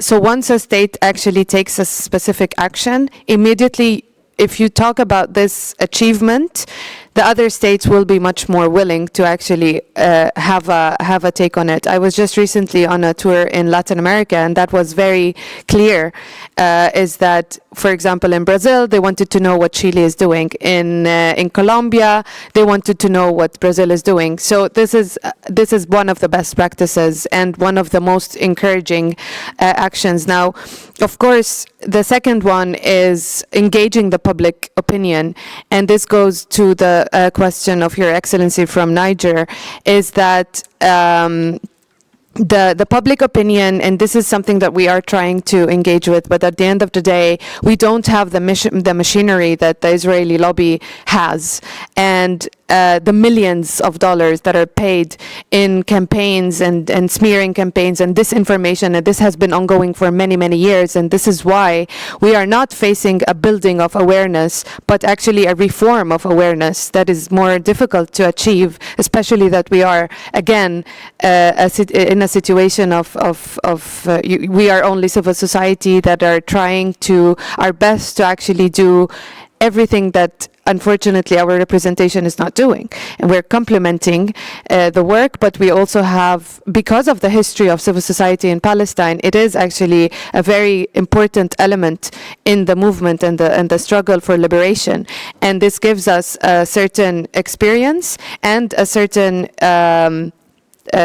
we can open doors, basically. So we are trying through social media specifically and influencing and engaging with journalists and unions and any representative bodies in certain countries to engage them on Palestine. We do trainings, we try to work a lot with the Palestinian diaspora so that to have multiply our voices instead of being only the community of the civil society, but to actually engage and work with others so that they also can lead in their countries, in their contexts, because they're best fit to do that. So this is a certain kind of strategy that has been very important. I think we have finished the questions and the time. Thanks. Thank you, Ms. Rula, Shadid. You have another chance in the second round. I see the gentleman on my left asking for the floor, and after that, the gentleman in the middle. So please, and then after that, you. Please introduce yourself, and please be succinct on your intervention. Hello. My name is Romel Shamsuddin. Sorry. First gentleman in front, please. Oh.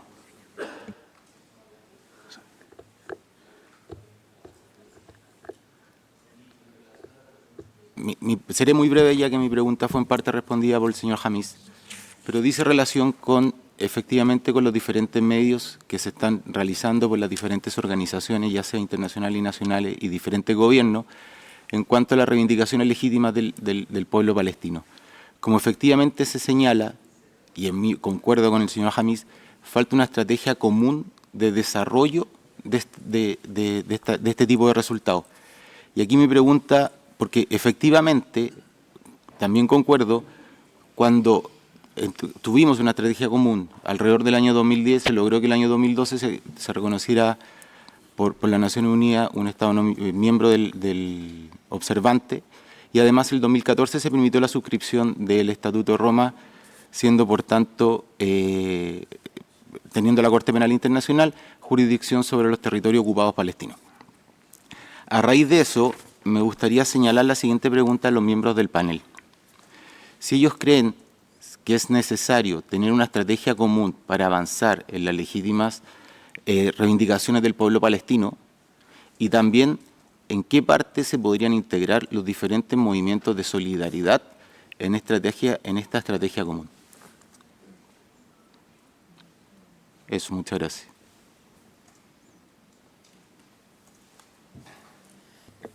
Thank you. Can I now give the floor to the gentleman in the middle?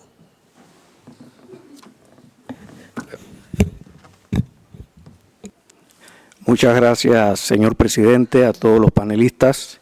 Mi nombre es Gilberto Solís, del Comité Panameño de Solidaridad con Palestina de la República de Panamá. El combate contra el racismo, la discriminación y la colonización es una lucha de todos los pueblos, y estas prácticas no deben tener espacio en el siglo XXI. Lo que enfrenta el pueblo palestino no es solo una ocupación militar, sino un régimen colonial. Panamá fue un país colonizado por Estados Unidos a raíz de la construcción y operación del Canal de Panamá. Pero luchamos de múltiples formas, logramos la liberación, recuperar la soberanía y expulsar al último soldado ocupante.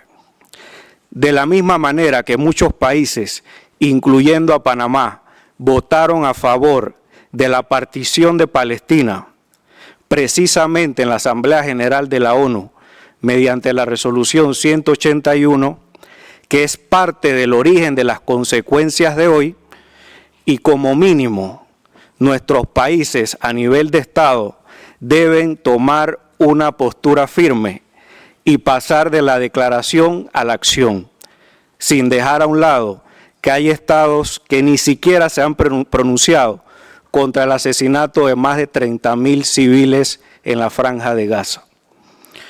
Lamentablemente, Panamá es el único país de América Latina que aún no tiene relaciones diplomáticas con Palestina en ningún nivel. Anteriormente eran 3 países: Colombia, México y Panamá. Ahora solo falta Panamá y se está trabajando en ello, aún con la complejidad del tema a nivel interno. Reiteramos nuestro compromiso con este creciente consenso internacional de la sociedad civil para detener el genocidio y atender el origen, que es la colonización y el desplazamiento que lleva más de 7 décadas. Y parafraseando al gran Nelson Mandela, sabemos muy bien que nuestra libertad está incompleta sin la libertad del pueblo palestino. ¡Viva Palestina libre! Muchas gracias.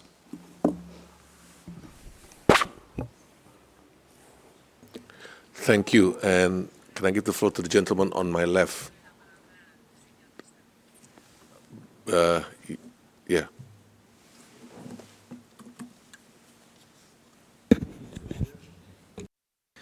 I don't want to talk from humanitarian perspective, because what more is there to say when all that had been said has no make a difference of the genocide we are witnessing in Gaza right now.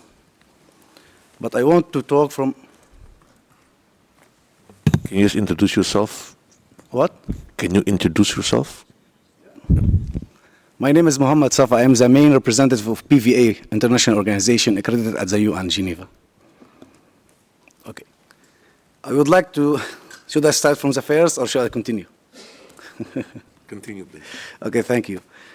The UN Charter stipulates that all Security Council resolutions are legally binding under international law. And one of the conditions of being accepted into the UN is that member states should adhere to UN resolutions. The Security Council passed an immediate ceasefire resolution 2728, and Israel deployed it. The International Criminal Court of Justice ordered Israel to stop preventing delivery of needed aid, and Israel deployed it. Any country that is non-constant and regular, is not abiding by international law and UN resolution, should indeed be expelled from the UN. Israel is the most flagrant abuser of UN resolution.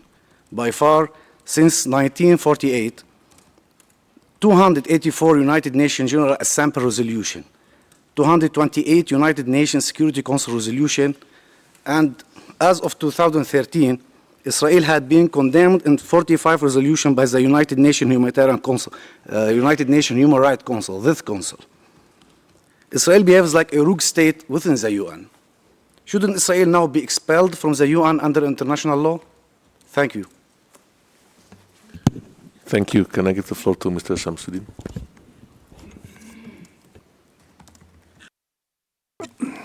My name is Romel Shamsuddin. The Center of Human Rights Research and Advocacy Malaysia extends its gratitude to the UN Committee on the exercise of inalienable rights of Palestinian people for convening this vital gathering of international civil society organizations. Our collaboration over the past 2 days has been instrumental in fostering partnerships aimed at ending the Israeli occupation, apartheid, and genocide, while enhancing the responsibility of member states to protect and prevent further harm to the Palestinian people. Centra wishes to draw attention to the urgent matter of the value of human life in Gaza, the staggering death toll of approximately 32,623 lives, and the alarming number of 75,092 injured Gazans underscore the gravity of the situation. Israel's treatment of Palestinians not only violates fundamental human rights, but also challenges the sanctity of human life itself. We would like to propose a very radical method to solve probably this crisis. We propose the adoption of a standardized value of human life and advocate for the implementation of a monetary valuation equation to assess the impact of Israel's actions and Palestinians' potential and development. Moreover, we emphasize the imperative of holding Israel accountable for the lives lost and the damage inflicted by its occupation. Centra urges the international community to take decisive action and hold Israel responsible for providing compensation for Palestinians' lives lost as soon as possible and the devastation caused by its aggression. In conclusion, we call for the unwavering solidarity and concerted efforts to address the grave injustice faced by Palestinians. Only through accountability, compensation, and genuine commitment to peace can we hope to achieve a just and lasting resolution to this long-standing conflict. Thank you. I just give some elaboration here. The analogy here is you will speed your car above the speed limit if there is no speed ticket, for example, and we can see Ferraris moving at 150 miles per hour, for example, when the speed limit is only 100, right? And they will do it a lot of times because there's simply no mechanism to punish them in terms of fines.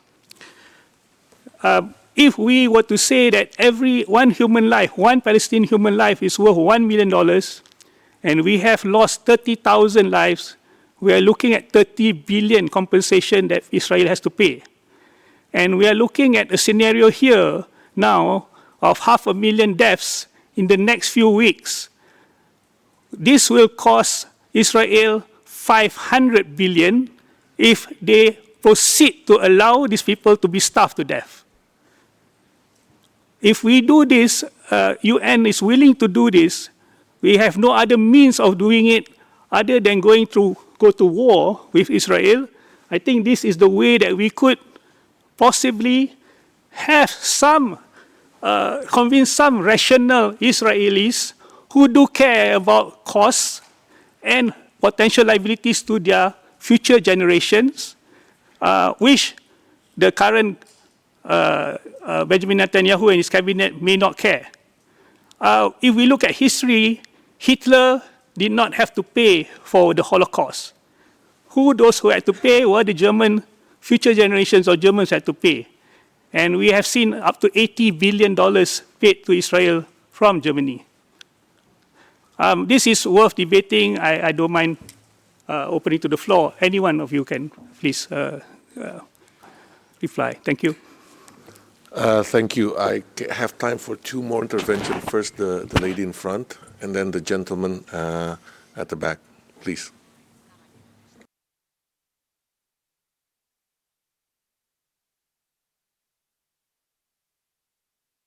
Gracias. ¿Se escucha? Sí. Bueno, mi nombre es Tilda Rabí, soy de la Federación de Entidades Argentino-Palestinas. Agradezco la oportunidad de hablar.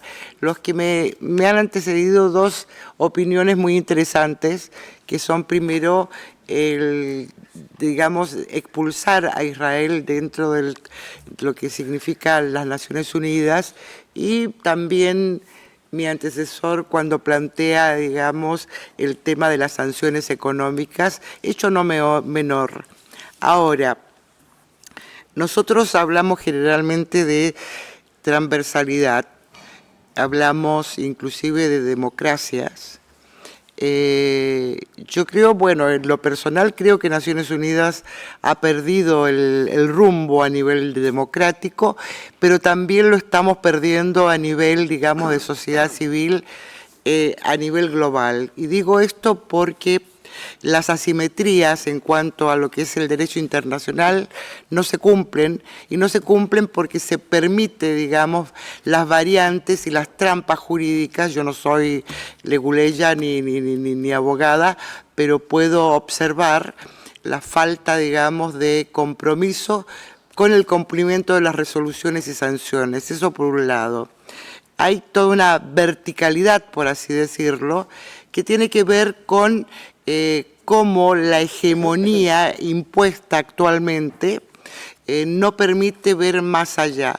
Es por eso que de allí la importancia del rol de la sociedad civil, de lo que se está ejecutando. Para mí ha sido muy sorprendente y muy gratamente observado el rol, por ejemplo, que de la sociedad civil en Estados Unidos, porque uno focaliza Estados Unidos y para mí es el eje del mal realmente, por su posicionamiento frente a lo que significan las democracias. Como las democracias en este momento están en peligro en el mundo, realmente estamos en un peligro, en un cambio, como decía nuestro hermano Chicane, realmente estamos frente a una situación bastante dolorosa e imprecisa. ¿Qué podemos hacer desde aquí? ¿Qué podemos hacer si no es cuestionar primero el rol que en este momento, digamos, tiene las Naciones Unidas, que el ejercer el derecho a veto crea también una situación de impunidad con la que cuenta Israel a lo largo de los años. Se ha nombrado, digamos, todas las veces, es más, se sacó inclusive la sanción para hacer, digamos, un acuerdo previo a la paz con respecto a lo que es el sionismo como una forma de racismo. O sea, es increíble cómo se vuelve atrás. Entonces, yo creo que tenemos que también hacer una tirada de orejitas a lo que significa el rol de Naciones Unidas, su Consejo de Seguridad, y realmente también pedir no solamente la expulsión del Estado sionista de Israel, sino que también pedir que realmente se constituya Naciones Unidas como la sociedad actual requiere, en una Naciones Unidas representativa realmente de la globalidad de la cual somos parte. Y bueno, era eso un poco. Gracias.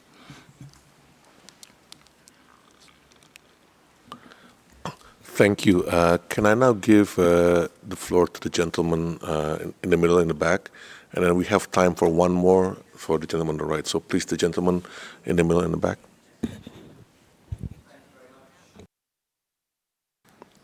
Hello? Yes, thank you. So my name is Osman Noor. By background, I practiced as a human rights barrister in London and more recently as the government relations manager for the Stop Killer Robots campaign. I'd like to make a statement concerning the catastrophic use of artificial intelligence by Israel in Gaza, to speak about the state of the United Nations discussions on this crucial issue, and also perhaps what civil society can do to ensure that a new legally binding instrument is in place in order to hold Israel to account for the use, you may have seen recent articles, of the military artificial intelligence selection systems that Israel is using to annihilate the people of Gaza. One is called the Gospel and another is called the Lavender, both of which take data from people in Gaza, converting humans into data to make selection processes to exercise force, essentially annihilating entire population by the press of a button. That is the weapon system that is being deployed, and there have been discussions on this issue for the last 10 years at the United Nations. I've been part of those discussions for the last 3 years as a representative of civil society. We have a situation where the United Nations Secretary General has described these weapon systems as morally unacceptable and politically repugnant.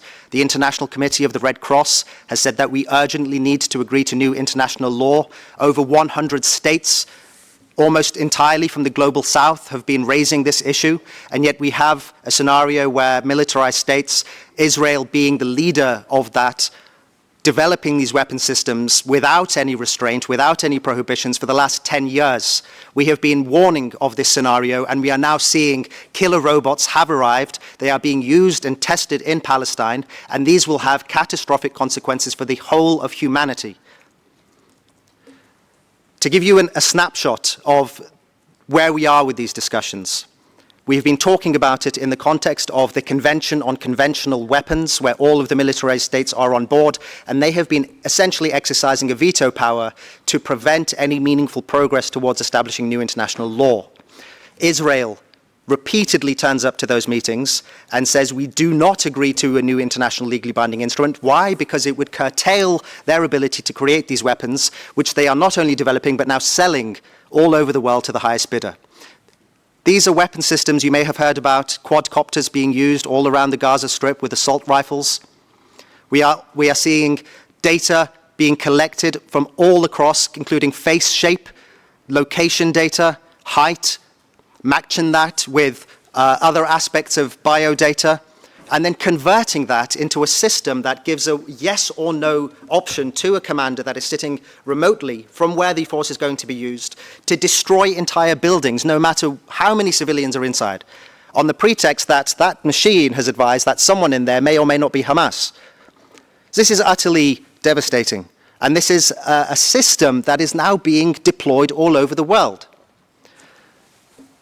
Experts in artificial intelligence have been warning that this is going to be the new generation of warfare. We're going to have not only states, but non-state actors and potentially criminals using this type of weapon system.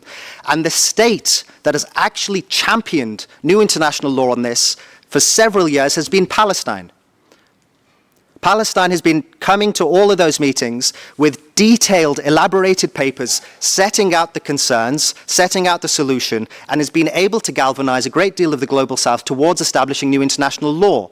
Civil society needs to be involved. Right now, there are two ways of doing that. One is in October 2023, there was a resolution passed at the UNGA calling upon states and stakeholders to submit proposals for a new international framework on this issue. It is going to then be compiled by the Secretary General, and it is going to be released at the Summit of Future, I understand, which shortly before the UNGA. So I advise everyone to take an interest in this issue, talk to me about it, submit something. Secondly, the Human Rights Council has taken on board this issue, and the Advisory Committee is tasked with writing a report about this. Get your concerns in, especially as these are being used to commit genocide in Gaza. Thank you. Thank you. So the final intervention from my right, please be succinct.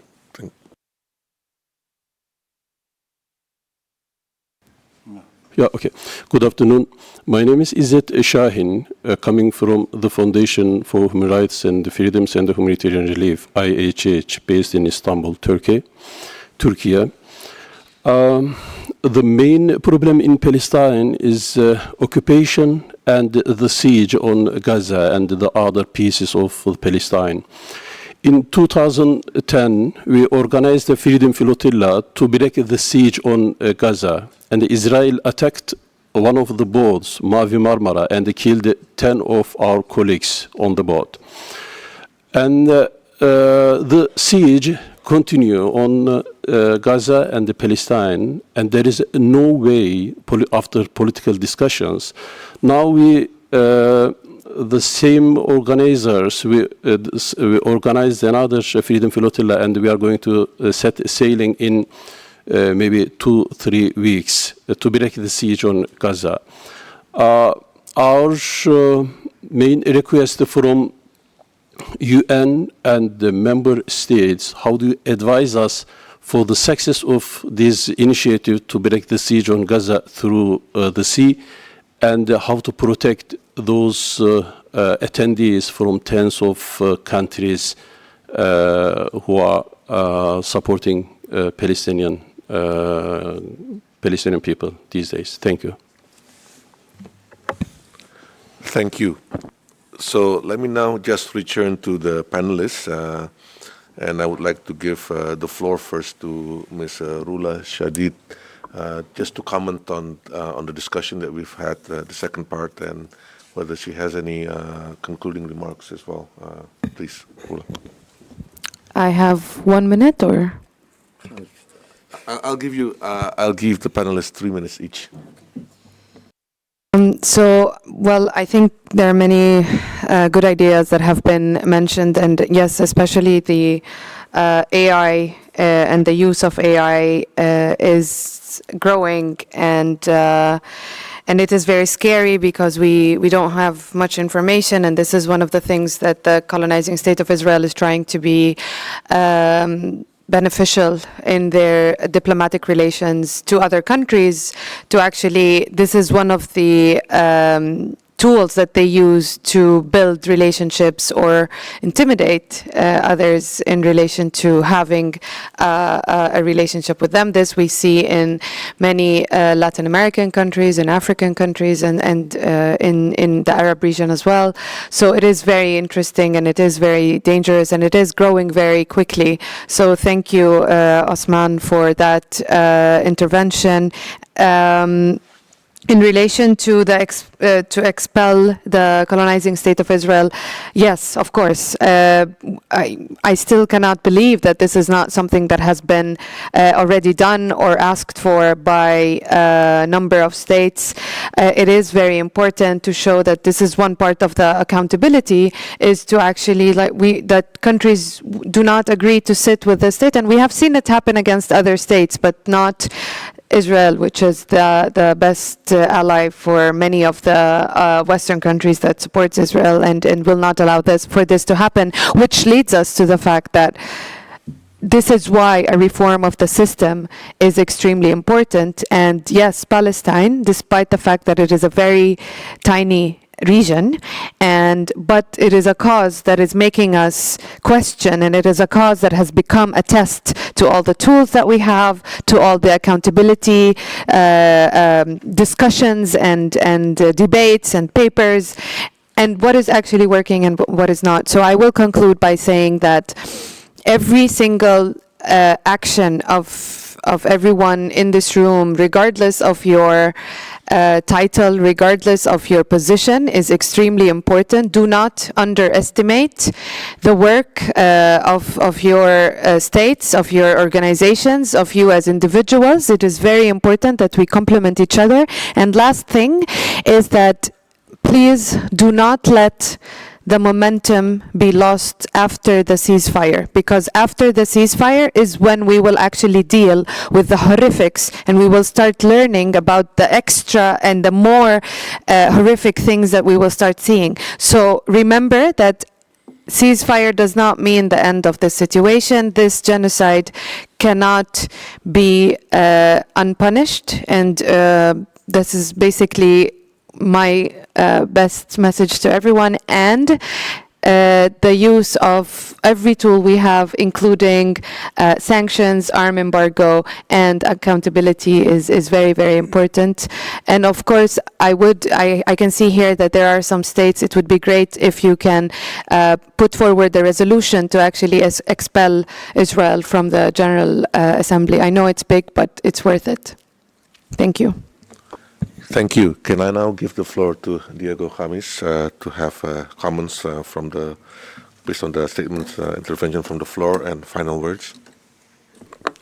Tengo poco tiempo, pero quiero tratar de contestar gran parte de las preguntas.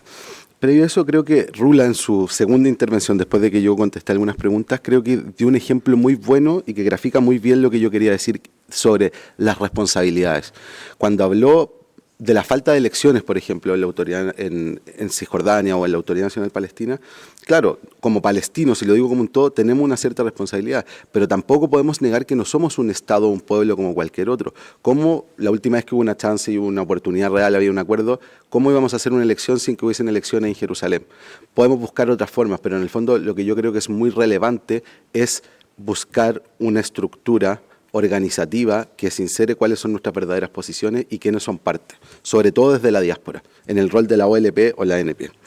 Dicho eso, y basándome también en esta falta de estrategia global y falta de estructura, yo creo que lo que preguntaron sobre los movimientos de solidaridad es algo muy relevante, porque finalmente, si nosotros vemos, si no hay una posición palestina muy clara o muy fuerte en distintos países, sea diáspora, sean refugiados, sea a través de una misión diplomática de la OLP, o incluso en lugares que conviven distintas de estas, muchos de los movimientos de solidaridad pasan a ser los que lideran o son la vanguardia o los mayores stakeholders del tema palestino a nivel local, o conviven.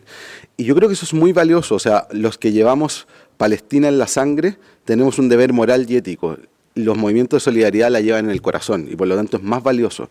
Pero sí creo que es muy importante y relevante que tengamos esta estructura y esta estrategia nacional porque es relevante diferenciar los planos, cooperar, tener estrategias conjuntas, trabajar juntos, pero es distinto y eso es muy relevante que quede. Y creo, y aquí termino, muchas de las preguntas sobre las sanciones, la expulsión de Israel y todo eso yo creo que se resuelven con un paso anterior y que tenemos que entender.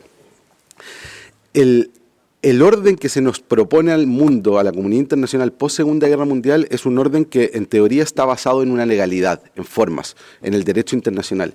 Pero este derecho queda sin una fuerza propia, necesita de voluntad política para poder implementarse.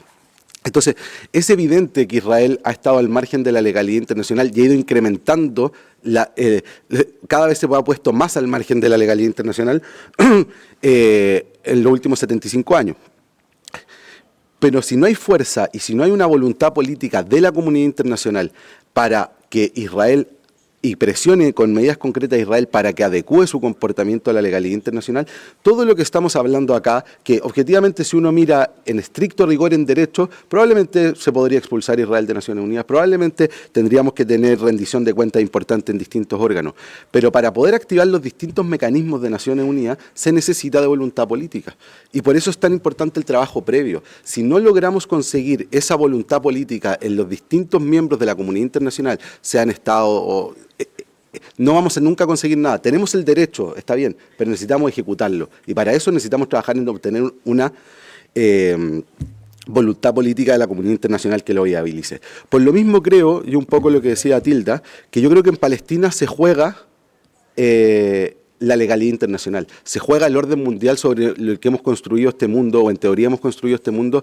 desde el fin de la Segunda Guerra Mundial. Si en el fondo no impera el derecho y solo nos quedamos con fuerza, bueno, estamos viviendo en algo falso. Y creo que eso también responde al tema de las medidas humanitarias. En el fondo lo lógico es que acá tiene que haber sí o sí implementación del derecho internacional humanitario. Y por eso hay que pelear desde estas posiciones. Y claro, la sociedad civil, nosotros en Chile tenemos campañas para ir en ayuda, pero hablando en estricto rigor en derecho. Ahora, no quiero ser solo pesimista, porque yo creo que después de todo lo que ha pasado y después de este episodio, hay, espero que se pueda traducir bien, en español le diríamos brotes verdes o señales que yo creo que son positivas y no podemos irnos con una visión solo negativa. yo creo que Palestina volvió a las portadas y a la agenda internacional, cosa que habíamos perdido. Las legítimas reivindicaciones del pueblo palestino no eran algo de primera línea en los distintos estados o a nivel de la comunidad internacional. Sí existían instancias como este comité, si pasaba algo probablemente muchos estados se pronunciaban, pero hoy día no era algo que estaba en la primera línea en los temas que se discuten en la comunidad internacional. Creo que eso sí hoy día lo recuperamos. Segundo, creo que la sociedad civil, de lo que uno puede llamar el norte global, como se dice ahora, pero básicamente el vuelco a las calles de la sociedad civil en las capitales de Europa Occidental y de Estados Unidos es algo que nunca habíamos visto. Y eso yo creo que es algo importante, porque finalmente, volviendo a la pregunta de Wissam, para poder generar esa voluntad política final, uno necesita empezar a construir desde la sociedad civil, desde la cultura, y eso hoy día lo estamos viendo. Hoy día Palestina es una causa, una reivindicación que trasciende a los palestinos y que trasciende a las personas que han estado envueltas y algo que se entiende como casi un deber ético y moral, no solo entre nosotros, sino entre las sociedades. Y lo otro que es, yo creo, muy relevante es que hemos visto señales que hasta 6 meses atrás eran impensadas. Y uno también tiene que entender eso y tiene que valorar eso. O sea, medidas como las sanciones que se han tomado, no digo que sean suficientes. Lo suficiente va a ser cuando los estados, miembros de la comunidad internacional, cumplan con su obligación y presionen de tal manera, por vías legales, por vías de la legalidad internacional y de las herramientas que da la diplomacia, a un estado miembro de Naciones Unidas como Israel, a cumplir y adecuarse a la legalidad internacional. Eso va a ser las medidas correspondientes. Pero sí no podemos dejar de ver que hay señales, sobre todo en países que tradicionalmente eran bastante más aliados de Israel, que yo creo que van, no digo que sean suficientes, pero que van en direcciones correctas, o son cosas que antes no lo podríamos haber pensado. No quiero pecar de conformista para nada, pero creo que hay un camino relevante. Lo mismo la posición incluso de aliados tradicionales de Israel como Estados Unidos, creo que han señales claramente en la sociedad civil, pero incluso ciertas cosas discursivas muy insuficientes, no quiero, pero señales positivas. ¿Qué es lo relevante? Y si con esto concluyo, que es muy importante que seamos capaces de capitalizar este impulso, como decía Rula. No podemos dejar que todo este reimpulso que hubo al tema palestino sobre la vida de muchos y de miles de inocentes que hasta el día de hoy están sufriendo un genocidio en Gaza, sea por nada.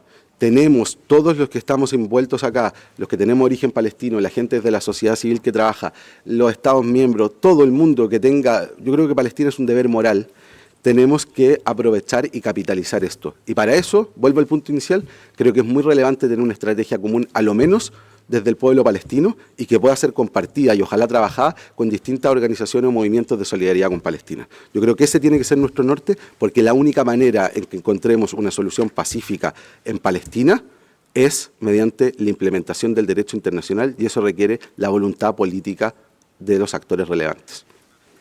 Gracias. Thank you. Can I give the final speaker, Mr. Ahmad Abuzneid, to say his last final concluding remark? Thank you, Chair. I'll be brief. I grew up learning about the Holocaust, and around the time the United Nations was founded, we heard the words never again. This was clearly a lie, but we don't have to be a part of that lie. We can demand that never again, and that starts with a ceasefire now, aid into Gaza now. But I also really appreciate, Rula's comments about the moment after the ceasefire. The ceasefire, actually, the call for the ceasefire is being co-opted in the United States now. You even see people in the Biden administration say ceasefire, and they pause, and they say for 6 weeks. Okay, so we see a weakening of the call for the ceasefire, so we have to demand that we're prepared, one, to get the ceasefire, but post-ceasefire, to continue to capture the momentum and build upon it. We cannot return to the status quo. We can not stop at ceasefire. We have to impose sanctions. There must be no blockade, no occupation. We have to fight for the right of return. And I have to say that in regards to these questions, Israel must be isolated in every avenue, not just in the UN General Assembly. Every single avenue that you can isolate the state of Israel, it must be done. And not only that, any nation that is standing with the state of Israel as it continues its genocidal assault must be isolated, the United States included. I appreciate the comments around AI because I think we've already seen a lack of accountability for actual human beings committing atrocities, and I can only imagine the difficulty in accountability once it's AI that is being claimed responsible for some of these attacks that we've already seen. And so I also think that in addition to new international law in regards to AI, we need to be doing something about these weapons manufacturers. I don't expect the United Nations to be anti-capitalist, but the fact that people are profiting off of blood, off of genocide is despicable. It is a shame on all of us. And so I hope that you join with us to make sure that never again is truly meaningful for our society and for our future. Thank you.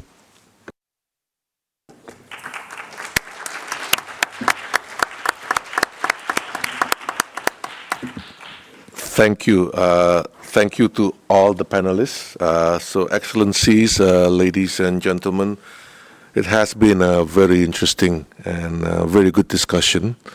It has shown the breadth and the depth of the issues related to related to the issue of Palestine. And I would just like to echo again that our difficult work will start after the ceasefire. So it's important for us to keep the momentum. So this concludes the discussion for panel 3. And on behalf of the committee, I would like to once again thank all the panelists and also all the participants for your active participation. Please note that we will resume the conference this afternoon at 3 p.m. For the Plenary 4 on ensuring compliance with international mechanism after the ICJ ruling. With that, I adjourn the meeting and thank you very much.